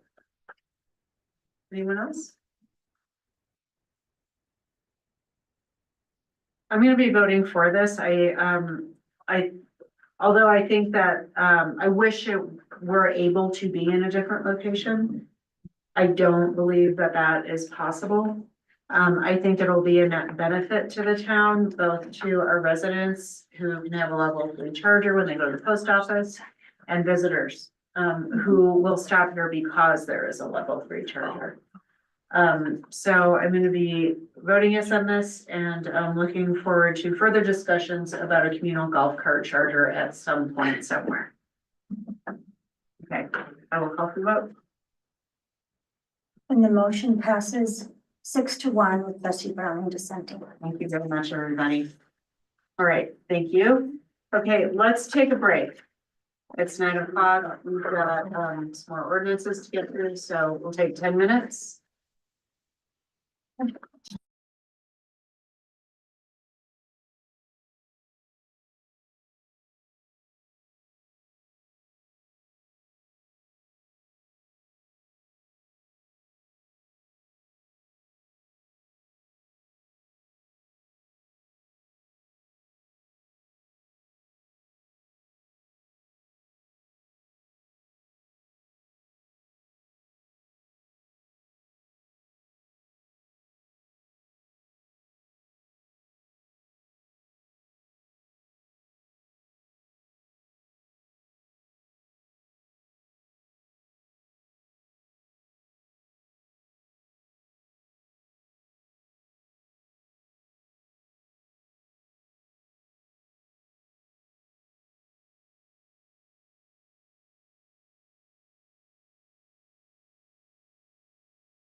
Let's get started again. Thank you, everyone, for the very prompt 10 minutes. I think that might be a record of exactly 10 minutes. So the next set of first readings are about a number of parcels around Lions Valley Park. This is a first reading, so Attorney Wilson, I want to be really clear because I know during the second reading and public hearing, that is when we consider evidence for Correct. these. That's right. So, so the discussion tonight around advancing these to second reading should be just that. I think it's best, and again, correct me if I'm wrong, to not have substantive discussions about these properties. You're right, Mayor. It's better, it's more efficient and less likely to result in all sorts of procedural difficulties if the record isn't opened until second reading. Okay, all right, so so item 6 then is the first reading of ordinance 1182, an ordinance of the town of Lyons, Colorado, rezoning 0 Red Gulch Road, Lyons parcel numbers as stated, to parks and open space. I'll do a very brief staff overview on all of these, and then we'll make the motions regarding each individual lot if that works. Sounds great. Okay, the first lot we refer to oftentimes as L Lot 3. It is a lot, I'm gonna try to, I can bring these up, or we can, it is currently zoned Ag 1. And it is being recommended both by the planning commission, that it be rezoned to parks and open space. This is a lot that has, I get all my different lots here messed up. This is a lot. Shoot, I had this up. I'll at least give you the acreage on it, if that's helpful. Yep. Or if you want me to share my screen, I can put it up, but maybe we do it at second reading. Since all of you are quite familiar with these. 1 second. I've got a blue screen. It's in the applications, if you, the total property acreage. Yeah, for for lot 3. Is 161 square, total property acreage. Is this saying it? I don't understand if this is written differently or not. Oh, To me, it's 1,827,000. No, it's A million acres, great. It's square feet, no, so it's square feet, total property acreage. I have it right here on the assessor site. I had it up and when we took a break, I must have closed it. Well, that's written as 1 million. Okay. Square feet. There we go. I don't think it's correct. Okay, so lot 3. Make sure I have the right parcel numbers because they are very close. The parcel numbers are 1 digit off on some of these. I am so sorry. Here I am thinking I was ready to roll. L3 lot is a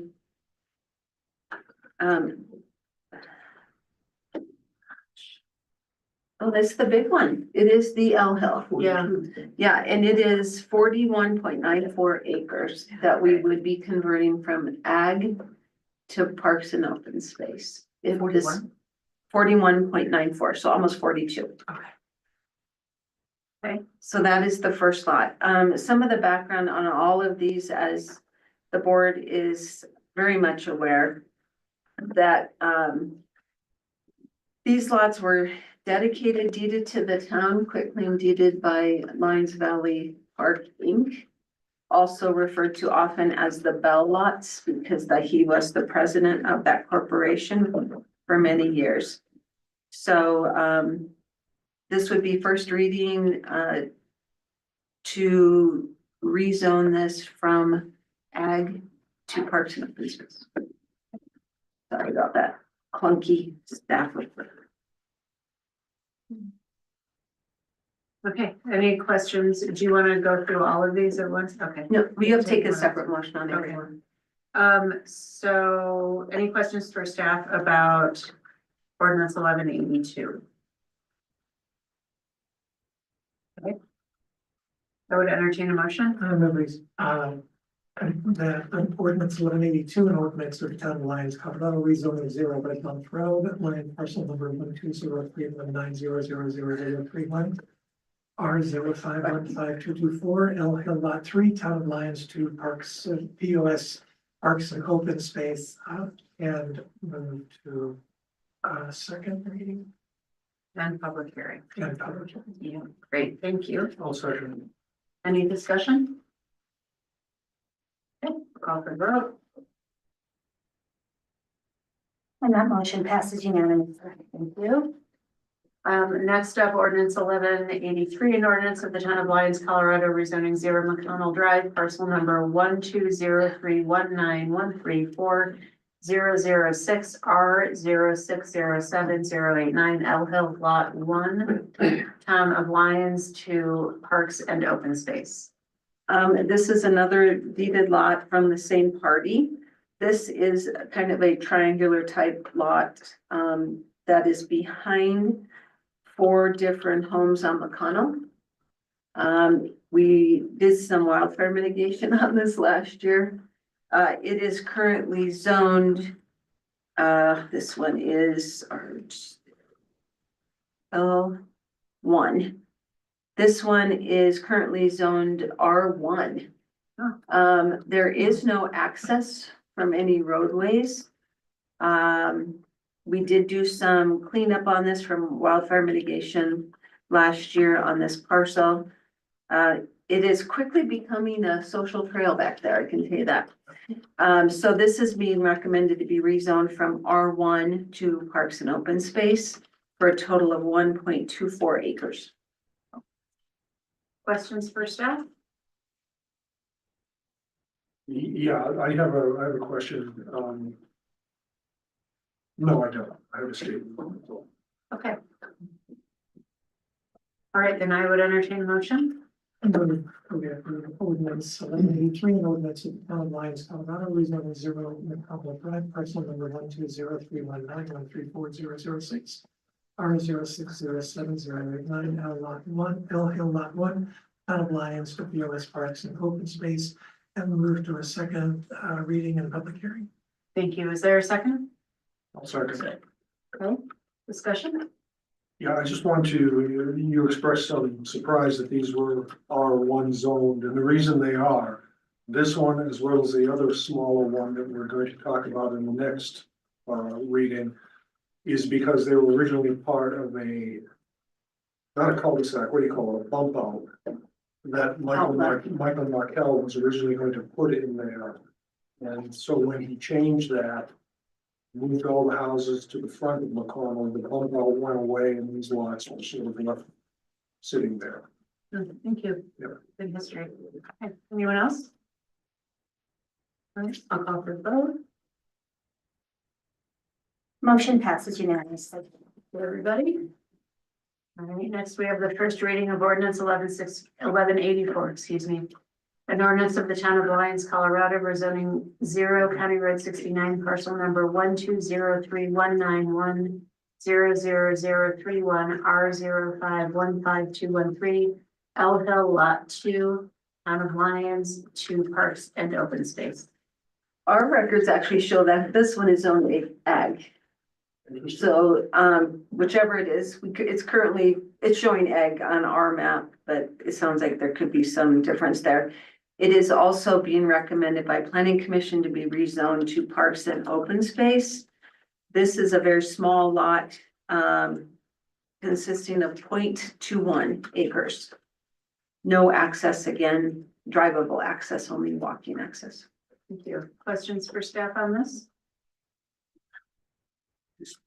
Point out something that won't confuse anybody or especially kill sparks, but the parcel number on this one is the same as the parcel number on the one in 1182. Oh, it actually, there's one digit different. They really look alike. It's a 191 and a 190.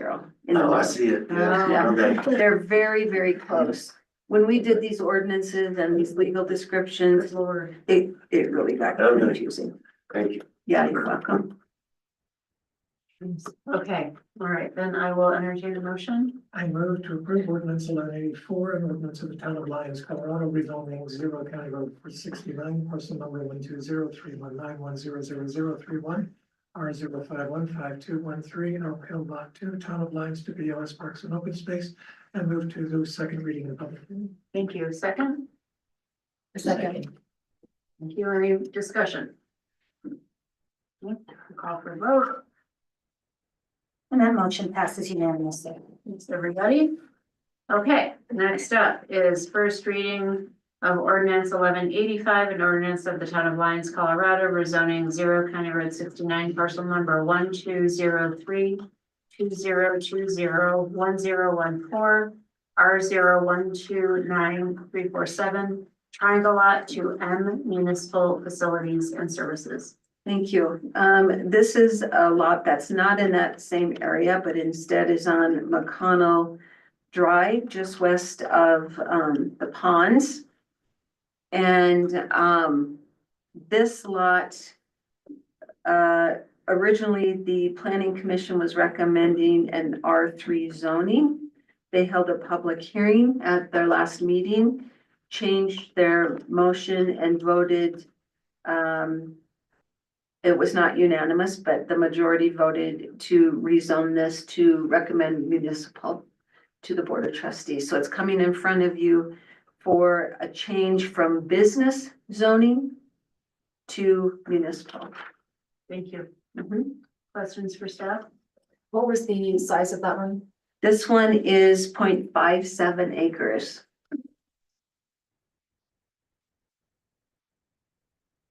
Any other questions?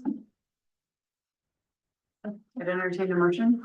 I move to approve ordinance 1185, an ordinance of the town of Lyons, Colorado, rezoning 0 County Road 69, parcel number 120-320-201-014, R 129-347, triangle lot to M municipal facilities and services, and move to a second hearing for a second reading in public hearing. Thank you. Is there a second? Thank you, Trustee Delman. Any discussion on this? All right. For the vote. And that motion passes unanimously. Okay.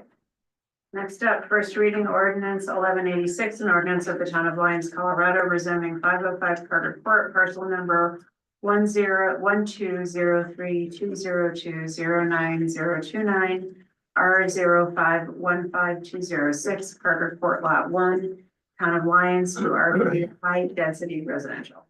Thank you. These next two lots are a little different scenario.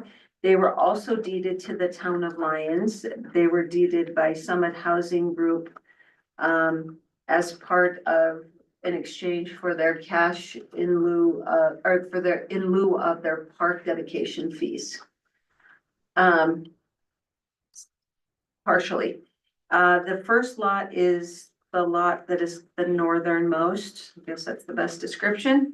It is 0.22 acres, currently zoned R1, being recommended by the planning commission to be rezoned to R3. Thank you. Questions for staff?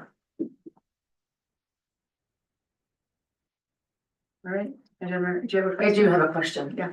Because I'm just thinking about, the infill that would need to happen. So if it's 0.22 right now, how much infill would need to happen for that to be buildable? How much do we need to add? That's more of an engineering question versus Okay. zoning. Okay. The lot as the whole lot, the property is 0.22. So, I don't know if we know that offhand engineering wise, how much is left of that lot. Right, I think we thought it needed to have something done to be built on, Oh, yeah, we'll need to have something done. I can try to find that before second reading. That would be great. Okay. needed more the cost and the size. No, she wants to know lot wise, how much has to be brought in, how much is buildable. Any other questions? Can I entertain a I motion? move to approve ordinance 1186, an ordinance of the town of Lyons, Colorado, rezoning 505 Carter Court, parcel number 120-320-209-029, R 5155206, Carter Court Lot 1, town of Lyons to R3 high density residential, And move to a second reading in public. Thank you. Second, A second. any discussion on this one? No? All right, I'll call for a vote. And that motion passes unanimously. Thank you. Okay, and finally, first reading of ordinance 1187, an ordinance of the town of Lyons, Colorado, rezoning 506 Carter Court parcel number 1203202090028 R0515289 Carter Court Lot 2, town of Lyons to R3 high density residential. Thank you. This is a very similar scenario to 505 Carter Court. The only difference is the lot is slightly bigger at 0.24 acres. The planning commission voted to recommend rezoning from R1 to R3. Thank you. Any questions for staff on this one? I guess I would want to know the same thing for this lot. Sure. Okay, I'd entertain a motion. I move to approve ordinance 1187, an ordinance of the town of Lyons, Colorado, rezoning 506 Carter Court parcel number 1203202090028 R0515289 Carter Court Lot 2, town of Lyons to R3 high density residential. I was waiting for that. I knew you The were radio gonna do voice it. had to come out. Anybody like to second in a better radio voice? Or none at all?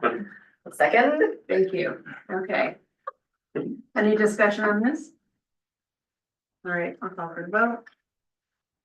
That motion passes unanimously. Thank you, everybody. Great. All right, let's move on to the consent agenda. Clerk Vasquez, would you please read consent into the record? Yes, item 1 is resolution 2025-19, a resolution of the town of Lyons, Colorado, awarding and approving a professional services agreement with E3 Signs for wayfinding, fabrication, and installation. Item 2 is resolution 2025-20, a resolution of the town of Lyons, Colorado, approving the First Amendment to the Safe Streets for All grant extension for a comprehensive safety action plan project. Item 3 is resolution 2025-21, a resolution of the town of Lyons, Colorado, appointing 1 new member to the board of directors of the Lyons Regional Library District. Item 4 are the March 14th, 2025 regular Board of Trustees meeting minutes, and item 5 are the April accounts payable. Thank you very much. Is there a motion to approve the consent agenda? So moved. Is there a second? Okay. Anything anyone would like to pull this evening? Terrific. Let's vote on consent. And that motion passes unanimously. Great. Thank you, everybody. We have no boards and commissions tonight, so that brings us to general business. We already voted on item 1 that was moved up in the agenda. So next up is discussion direction to staff on the Boulder County Land Use IGA. We had a workshop earlier this evening, which seems like a lifetime ago now.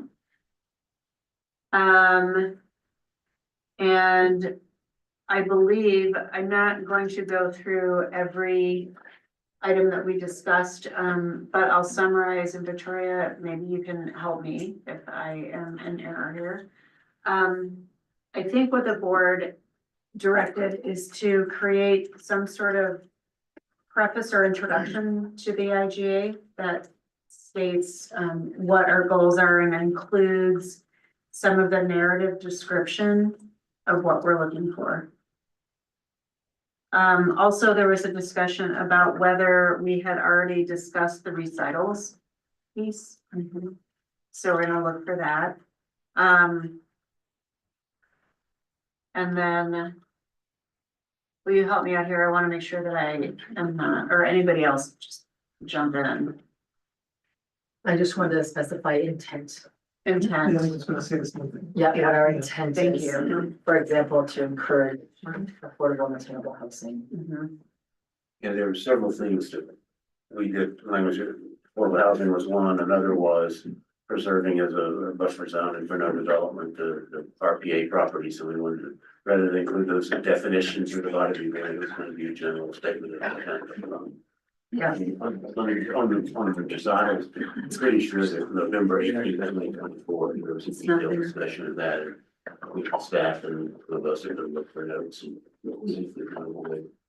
And because it was a workshop, we didn't take a vote on it, because you don't do that at a workshop, but I think that if there's work to be done on the recitals as the task force is drafted, then I think some of that's already been done, so maybe our notes. We do that unless somebody would volunteer to watch the video. I can do that. I was gonna say that would be me. Yeah. Done it before, I can do it again. There were a couple of, items that I noted, on page 17, and I'm looking at the IGA task force report.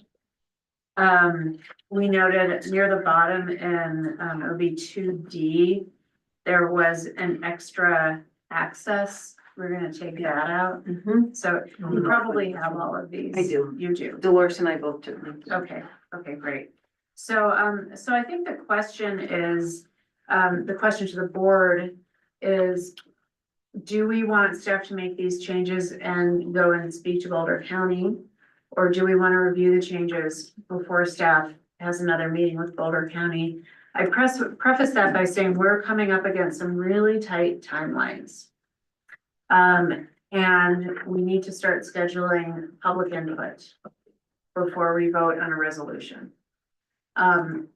So knowing that, how do we think we want to move forward? Is there a way to see that preamble or intent paragraph? I mean, I don't have any problem with taking that directly to the county, but wouldn't see the preamble, which I assume you're gonna present to them. Sure. Trying to think, unless I send it to the attorney, but then We we can, want it to be open. do we know when our next meeting is scheduled with the county? They said they would schedule it as soon as we got them something. Can we, I can't imagine that the county would have a problem with our intent, as it's not part of the legal document, right? Well, It's I not think it will be added as a agreement. section. But it's not, It would be in the document, it wouldn't. Yeah. but it's not, is it something that they have to agree to? I would think so, since it's signed by both. Yeah, and they may want to add their intent as well. How about this? How about if I gear it up to send it out with our next packet? And then see if we can schedule with them now for immediately following our meeting, Okay, like on the 27th. okay, Because it takes a while to get all of the group together. it does. They like Wednesday, so maybe the 23rd of April could be a Okay. meeting date with them, and we could bring it here on the 21st. Okay, Yeah, because I would like to see that. When you say put it in the packet for the meeting on the 21st, Yes, will we be discussing it on that yeah, day? we can, Okay. yeah. yeah. I'll put it in the General business packet. item. Okay. Okay, good solution, thank you. Yeah. And if possible, I'm even, if there's any room on the workshop, we could maybe, we'll talk about that. Okay. Question. Where do we stand with, have we heard things back from the county yet, or they're waiting for us to get them this? They're waiting for us. I think it's important to get the county's responses or feedback, or whatever you wanna call it, before we start the public process, in case the county has any. Absolutely. Yeah, I agree. Major changes. So, Absolutely, and I would just like us to start thinking about a framework for timing for public process. So that when we come to an agreement between the county and the board about, what we like in the document, we can hit the ground running instead of having to wait. And we have until June 30th, is that right? June 30th? June 30th. Yeah. Unless we both agree. So we could gear it up for the 21st, and then we could gear it up again for the 5th. If we can meet between there, we'll be ready to give their feedback back to you. Let's do that. And just keep it moving. Yes, Try to maybe publish a public hearing the 19th of May, and again, first part of June. And we'll have a 30-day ordinance time, but, oh no, this be ordinance, no, this is It's a just a resolution. resolution, so we should be okay yeah, if we can, okay. if we're in line. And if we need to, think about having, a special meeting. Yeah. for this. I think that might be wise, if we wanna think about having a special meeting, maybe at the library for this. Let's think about that instead of having it as part of a regular board meeting. Okay. Wouldn't it coincide with our quarterly town hall meeting It anyway? might, yeah, we might make it the subject of our town hall and then we'll get people to come. You were so optimistic. Oh, I have a feeling people are. gonna be That's fine. this. Open up, yes. Okay, are you good, Administrator I Simmons? am, thank you. Okay, discussion direction on general offenses. We had a workshop on general offenses earlier. It seemed like in general, the board is supportive of what's contained in there. I would ask Trustee Dottie, are you interested in moving forward with, flavor vaping ban ordinance discussion? Not at present time. Okay. I would ask Administrator Simonson if you would, speak to your department heads about opting out of that, concealed carry ban. Okay. And then just provide us with a recommendation, right, that we'll consider. Otherwise, I think general offenses can move forward unless anybody disagrees. We wanted to review, the park rules number 21, right? Yeah. And Oh, the, PFD. the PFD, thank you. Yeah. Yep. And then some data. Yeah. Yeah. Okay, great. Let's move on to trustee reports. Trustee Hamrick. It's a season meeting this week, so I don't have anything to report. Okay, great. LEHC meets tomorrow at 4:30 at the library. The Housing and Human Services Commission will meet next week on Tuesday, April 14th at 4:30. Sorry, Monday, April 14th. As the chair of the Housing and Human Services Commission announced tonight, the very next day on the 15th, which is the Tuesday, we will have that disaster preparedness basics workshop. Let me see, I attended the meet and greet at Leaf last week, so we could meet the new doctor of fire. Well, he's not new, but new to Leaf. He's retired. He'll be starting consultations for Leaf clients on Thursday from 9 a.m. to 1. And Leaf clients can request a consultation on their website under mental health services. I also attended a meeting of the LVT tenant unit to answer questions regarding the lots in question for rezoning on Carter Court. And I also met with the organizer of Beyond Word, which will take place the first week in May. And if anybody wants to be involved in the planning, there's a session every Tuesday until the event. I believe the session started 5 and go to 8. Check that if you'd like to be included, just reach out for more information. Thank you. You're welcome. Trustee Lowell. Ecology Board met on March 18th. They're researching some topics for an outreach. This used to be a pretty regular occurrence for the Ecology Board. We do it twice a year. COVID interrupted and they haven't done it quite some time, so we're looking to resurrect that. We had a fire mitigation meeting at the fire department. Can't remember what day that was. Was that March 19th? Just a couple weeks ago, I don't remember a specific date. Yeah, Cassidy was gonna prepare a first run at a town, Louis. And we should probably schedule a workshop to talk about that, as well as how we intend to go forward with the rebate program. How we're gonna, and we can make a, I guess we have to make a decision in an open meeting about how funds will be allocated, but we can at least have a discussion about the parameters of that. Absolutely. April 21st. How's Are you that? ready? I think so, if Cassidy's April gonna have 21st? that. I just told her she'd set up a meeting for the beginning of next week. We'd like to put you on the agenda that day already. So an agenda, so workshop and agenda item, correct? On fire? Yeah. No, Or workshop just was, agenda item. it's an agenda update. Yeah, so it's an agenda item with General a business. task force update and then discussing the parameters of that program. Okay. And if you need more time, just let us know. We're just trying to schedule out. Because we have the LHC giving an update that, right? Yep. as well. Mhm. Yep. Just checking. That's it. Okay. And Mayor Pro Tem. Penn has come back with their final report for the Historic Preservation Committee, and we will be looking at that. And that's in their meeting as well.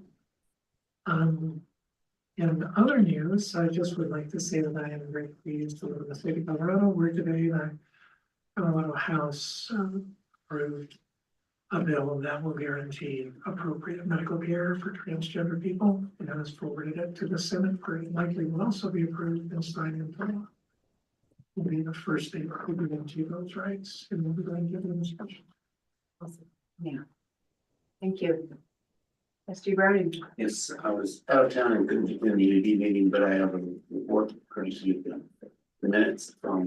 They are getting close to finalizing the common use presentation, and I think anticipate that doing that sometime in May, maybe, or June. Yeah. Do that. That's a Yeah. rough timetable. They also are getting close to the end of the street lighting contractor's review process. And working on trying to do a cost analysis of how much would be saved with what kinds of street lights and how many and that type of thing. And then finally, something that they asked me to mention that I think may pertain to other boards and commissions as well. I believe there's a discussion about trying to get at least some of the boards and commissions onto the paid Zoom thing, because I'm not able, you know, I'm not able to do that at all, but it happens with EBC as well. It happens with UDB. Probably the first 10 minutes of every meeting, or particularly when there are people remote that need to participate, you spend a good chunk of meeting time. And UDB, for example, tries to keep to its hour-and-a-half timetable. If the first 15 minutes are clearing up the Zoom features, it really cuts into the meeting time. So if there's a way to make it easier. And also, if, I think, first of all, if it's town business, it should be done on a town Zoom account, not a personal account. And, doing it on a town Zoom account means that, the chairs can take advantage of the AI note taking, which really helps with minutes. So I know that, Jim Cherokee and I were talking about that, and staff is looking into it. So Parks and Rec has not met since our last meeting. And I do want to say, I was on the Hickenlooper Loop Trail the other day, and looks like someone rode a motorcycle or Electric bike. Electric bike, I've seen them. I've Yeah. seen them all over the Yeah. ledge and the L and hill. it kind of messed up a little bit. So I don't know if there's a way we can put it out that's not allowed. I think that would be good. So another thing, we have started a community run. So it's 5:30 on the second and fourth Tuesdays of the month. Second Tuesday is gonna be at Wildcat Mountaineering, but tomorrow it will not be because they don't have their bar and patio open yet. And so then it's gonna be start Lions Health and Wellness and finish at Main Stage. And last couple weeks ago, we had the first one. There were 14 community members. There were some kids who rode on bikes. There were some people who walked, and everyone had a really good time and had a very social time at Main Stage afterwards. So anybody who wants to join, it's a great community thing. We said second Tuesdays of the month at 5:30. Second Tuesday Second and at fourth. 5:30 and fourth of the month starts at Lions Health and Wellness and that's at Main Stage. 5:30 PM. Correct. Oh, Yeah. okay. Beer for breakfast. Second and fourth Tuesdays. Thanks for doing that. That's great. That's a nice way to get in. Go ahead. Yeah, I just want to make a general observation about what you said about the bike. I'm wondering if perhaps we should have a larger discussion. I mean, we don't allow golf carts on any of the park paths. I'm wondering if we should also extend that ban to some of these electric bikes, because they're not, the ones that I saw, they were clearly either dirt bikes, or they weren't the typical electric bikes that I see. Right. Like an electric motorcycle. Yeah, exactly. It's like a little, yeah, I've seen him too. It's a youth. Mhm. I know who the kid is too. Okay, but, if you want to, we could have Parks and Rec discuss that, and make a recommendation. Let's do That'd that. be a good idea. Yeah, it's right there. Go ahead. And also because we're talking about that general vicinity there near the orchard between the Botanic Gardens. I had a resident ask me recently, how long that dumpster bin is going to be there because it feels like it's been there for a really, really long time. And also when I think about the wildfire mitigation task force and all that mounds of wood chipping sitting right there, like it looks like a lot of fuel to me. I'm just wondering, what's the plan? What's the long-term plan for that whole section? We'll find out. Okay, all right, you guys, so, let's talk about legislation. So it's fast and furious at the state capitol right now, and I'm just gonna talk about a couple of items that, affect Lions specifically, and then if there's anything else that you wanna know about, I'm happy to talk about, and feels like there's still new bills being introduced every single day. But SB 2501 is the Voting Rights Act. And, that's a bill that sounds really good on its face. But practically it has some implications for towns like Lyons. Clerk Vasquez told me that it will increase the cost of us holding elections by 50%. It's created for large municipalities, not small statutory towns. And so, CML is in amend position on that bill. And I think that's the right position to be in. I also want to point out that Colorado is the gold standard for voting access. And, I feel like this is more of a performative bill than anything else. That's my personal opinion.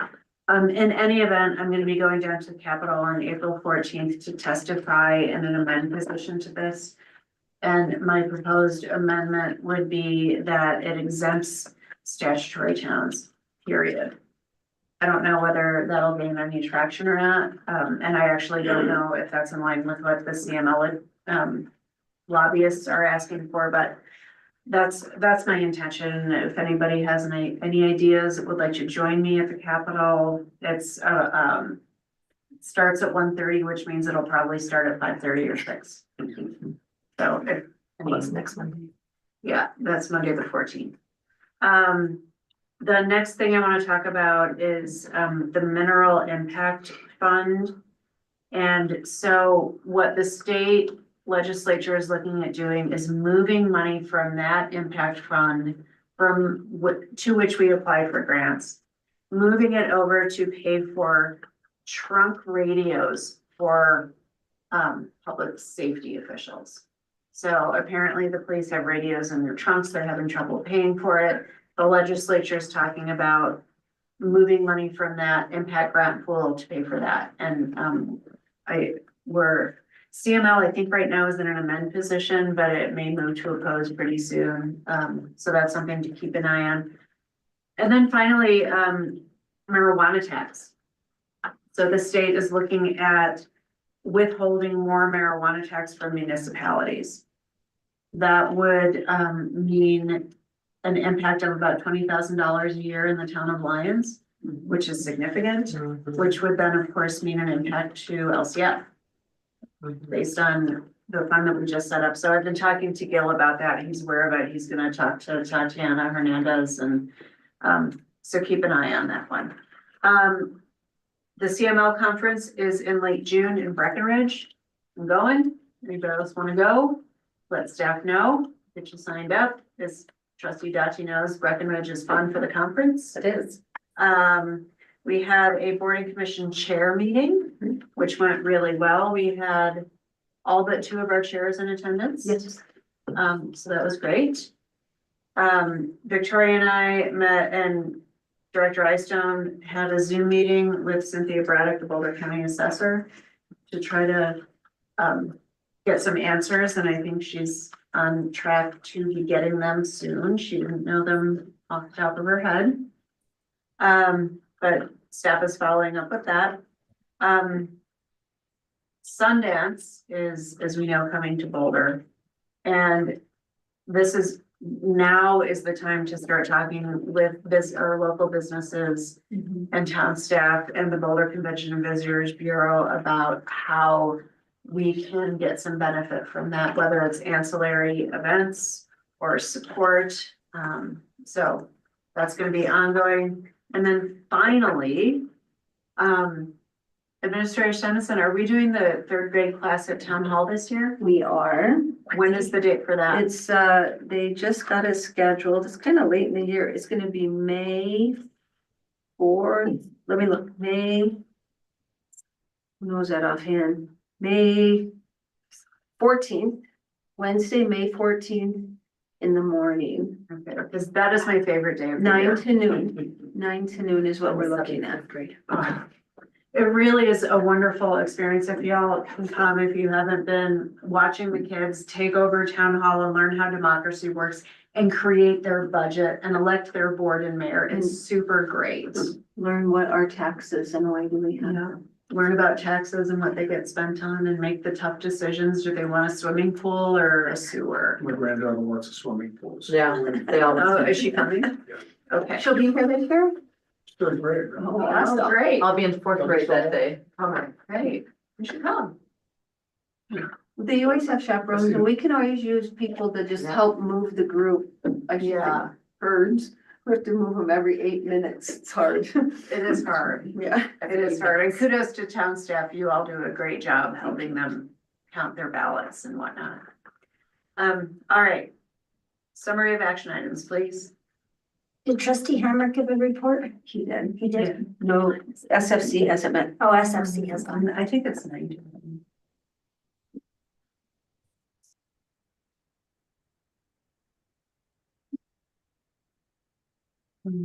Okay. Oh.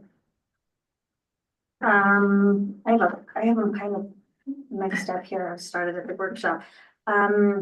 Boulder County IGA staff, it has several amendments. They're to update the document with suggested blue lines over the red lines. And then, potentially gear that up for the next packet scheduled with the county. And then potentially gear up again for a 5-5 to present the county's response. Next I have general offenses. Staff is, you are to get staff feedback on concealed carry and bring that back. And trustee Dottie was not interested in following up with the flavored vape. Next, I have staff is to work with the county on addressing lots because the concern was that there were several 0 County Road 69 addresses. Next, I have, the board would like an update on the parks operation plan. Next, I have staff is to review the Eastern Corridor standards and guidelines. Next, I have, staff is to see how much infill is required for the Carter Court lots to be buildable by trustee Dottie. Next, I have ordinances 1167, 68, 69, and 81 all passed on second reading.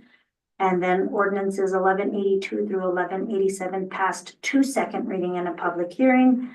And next I have discussion on potentially banning e-bikes and motorcycles on trails and paths.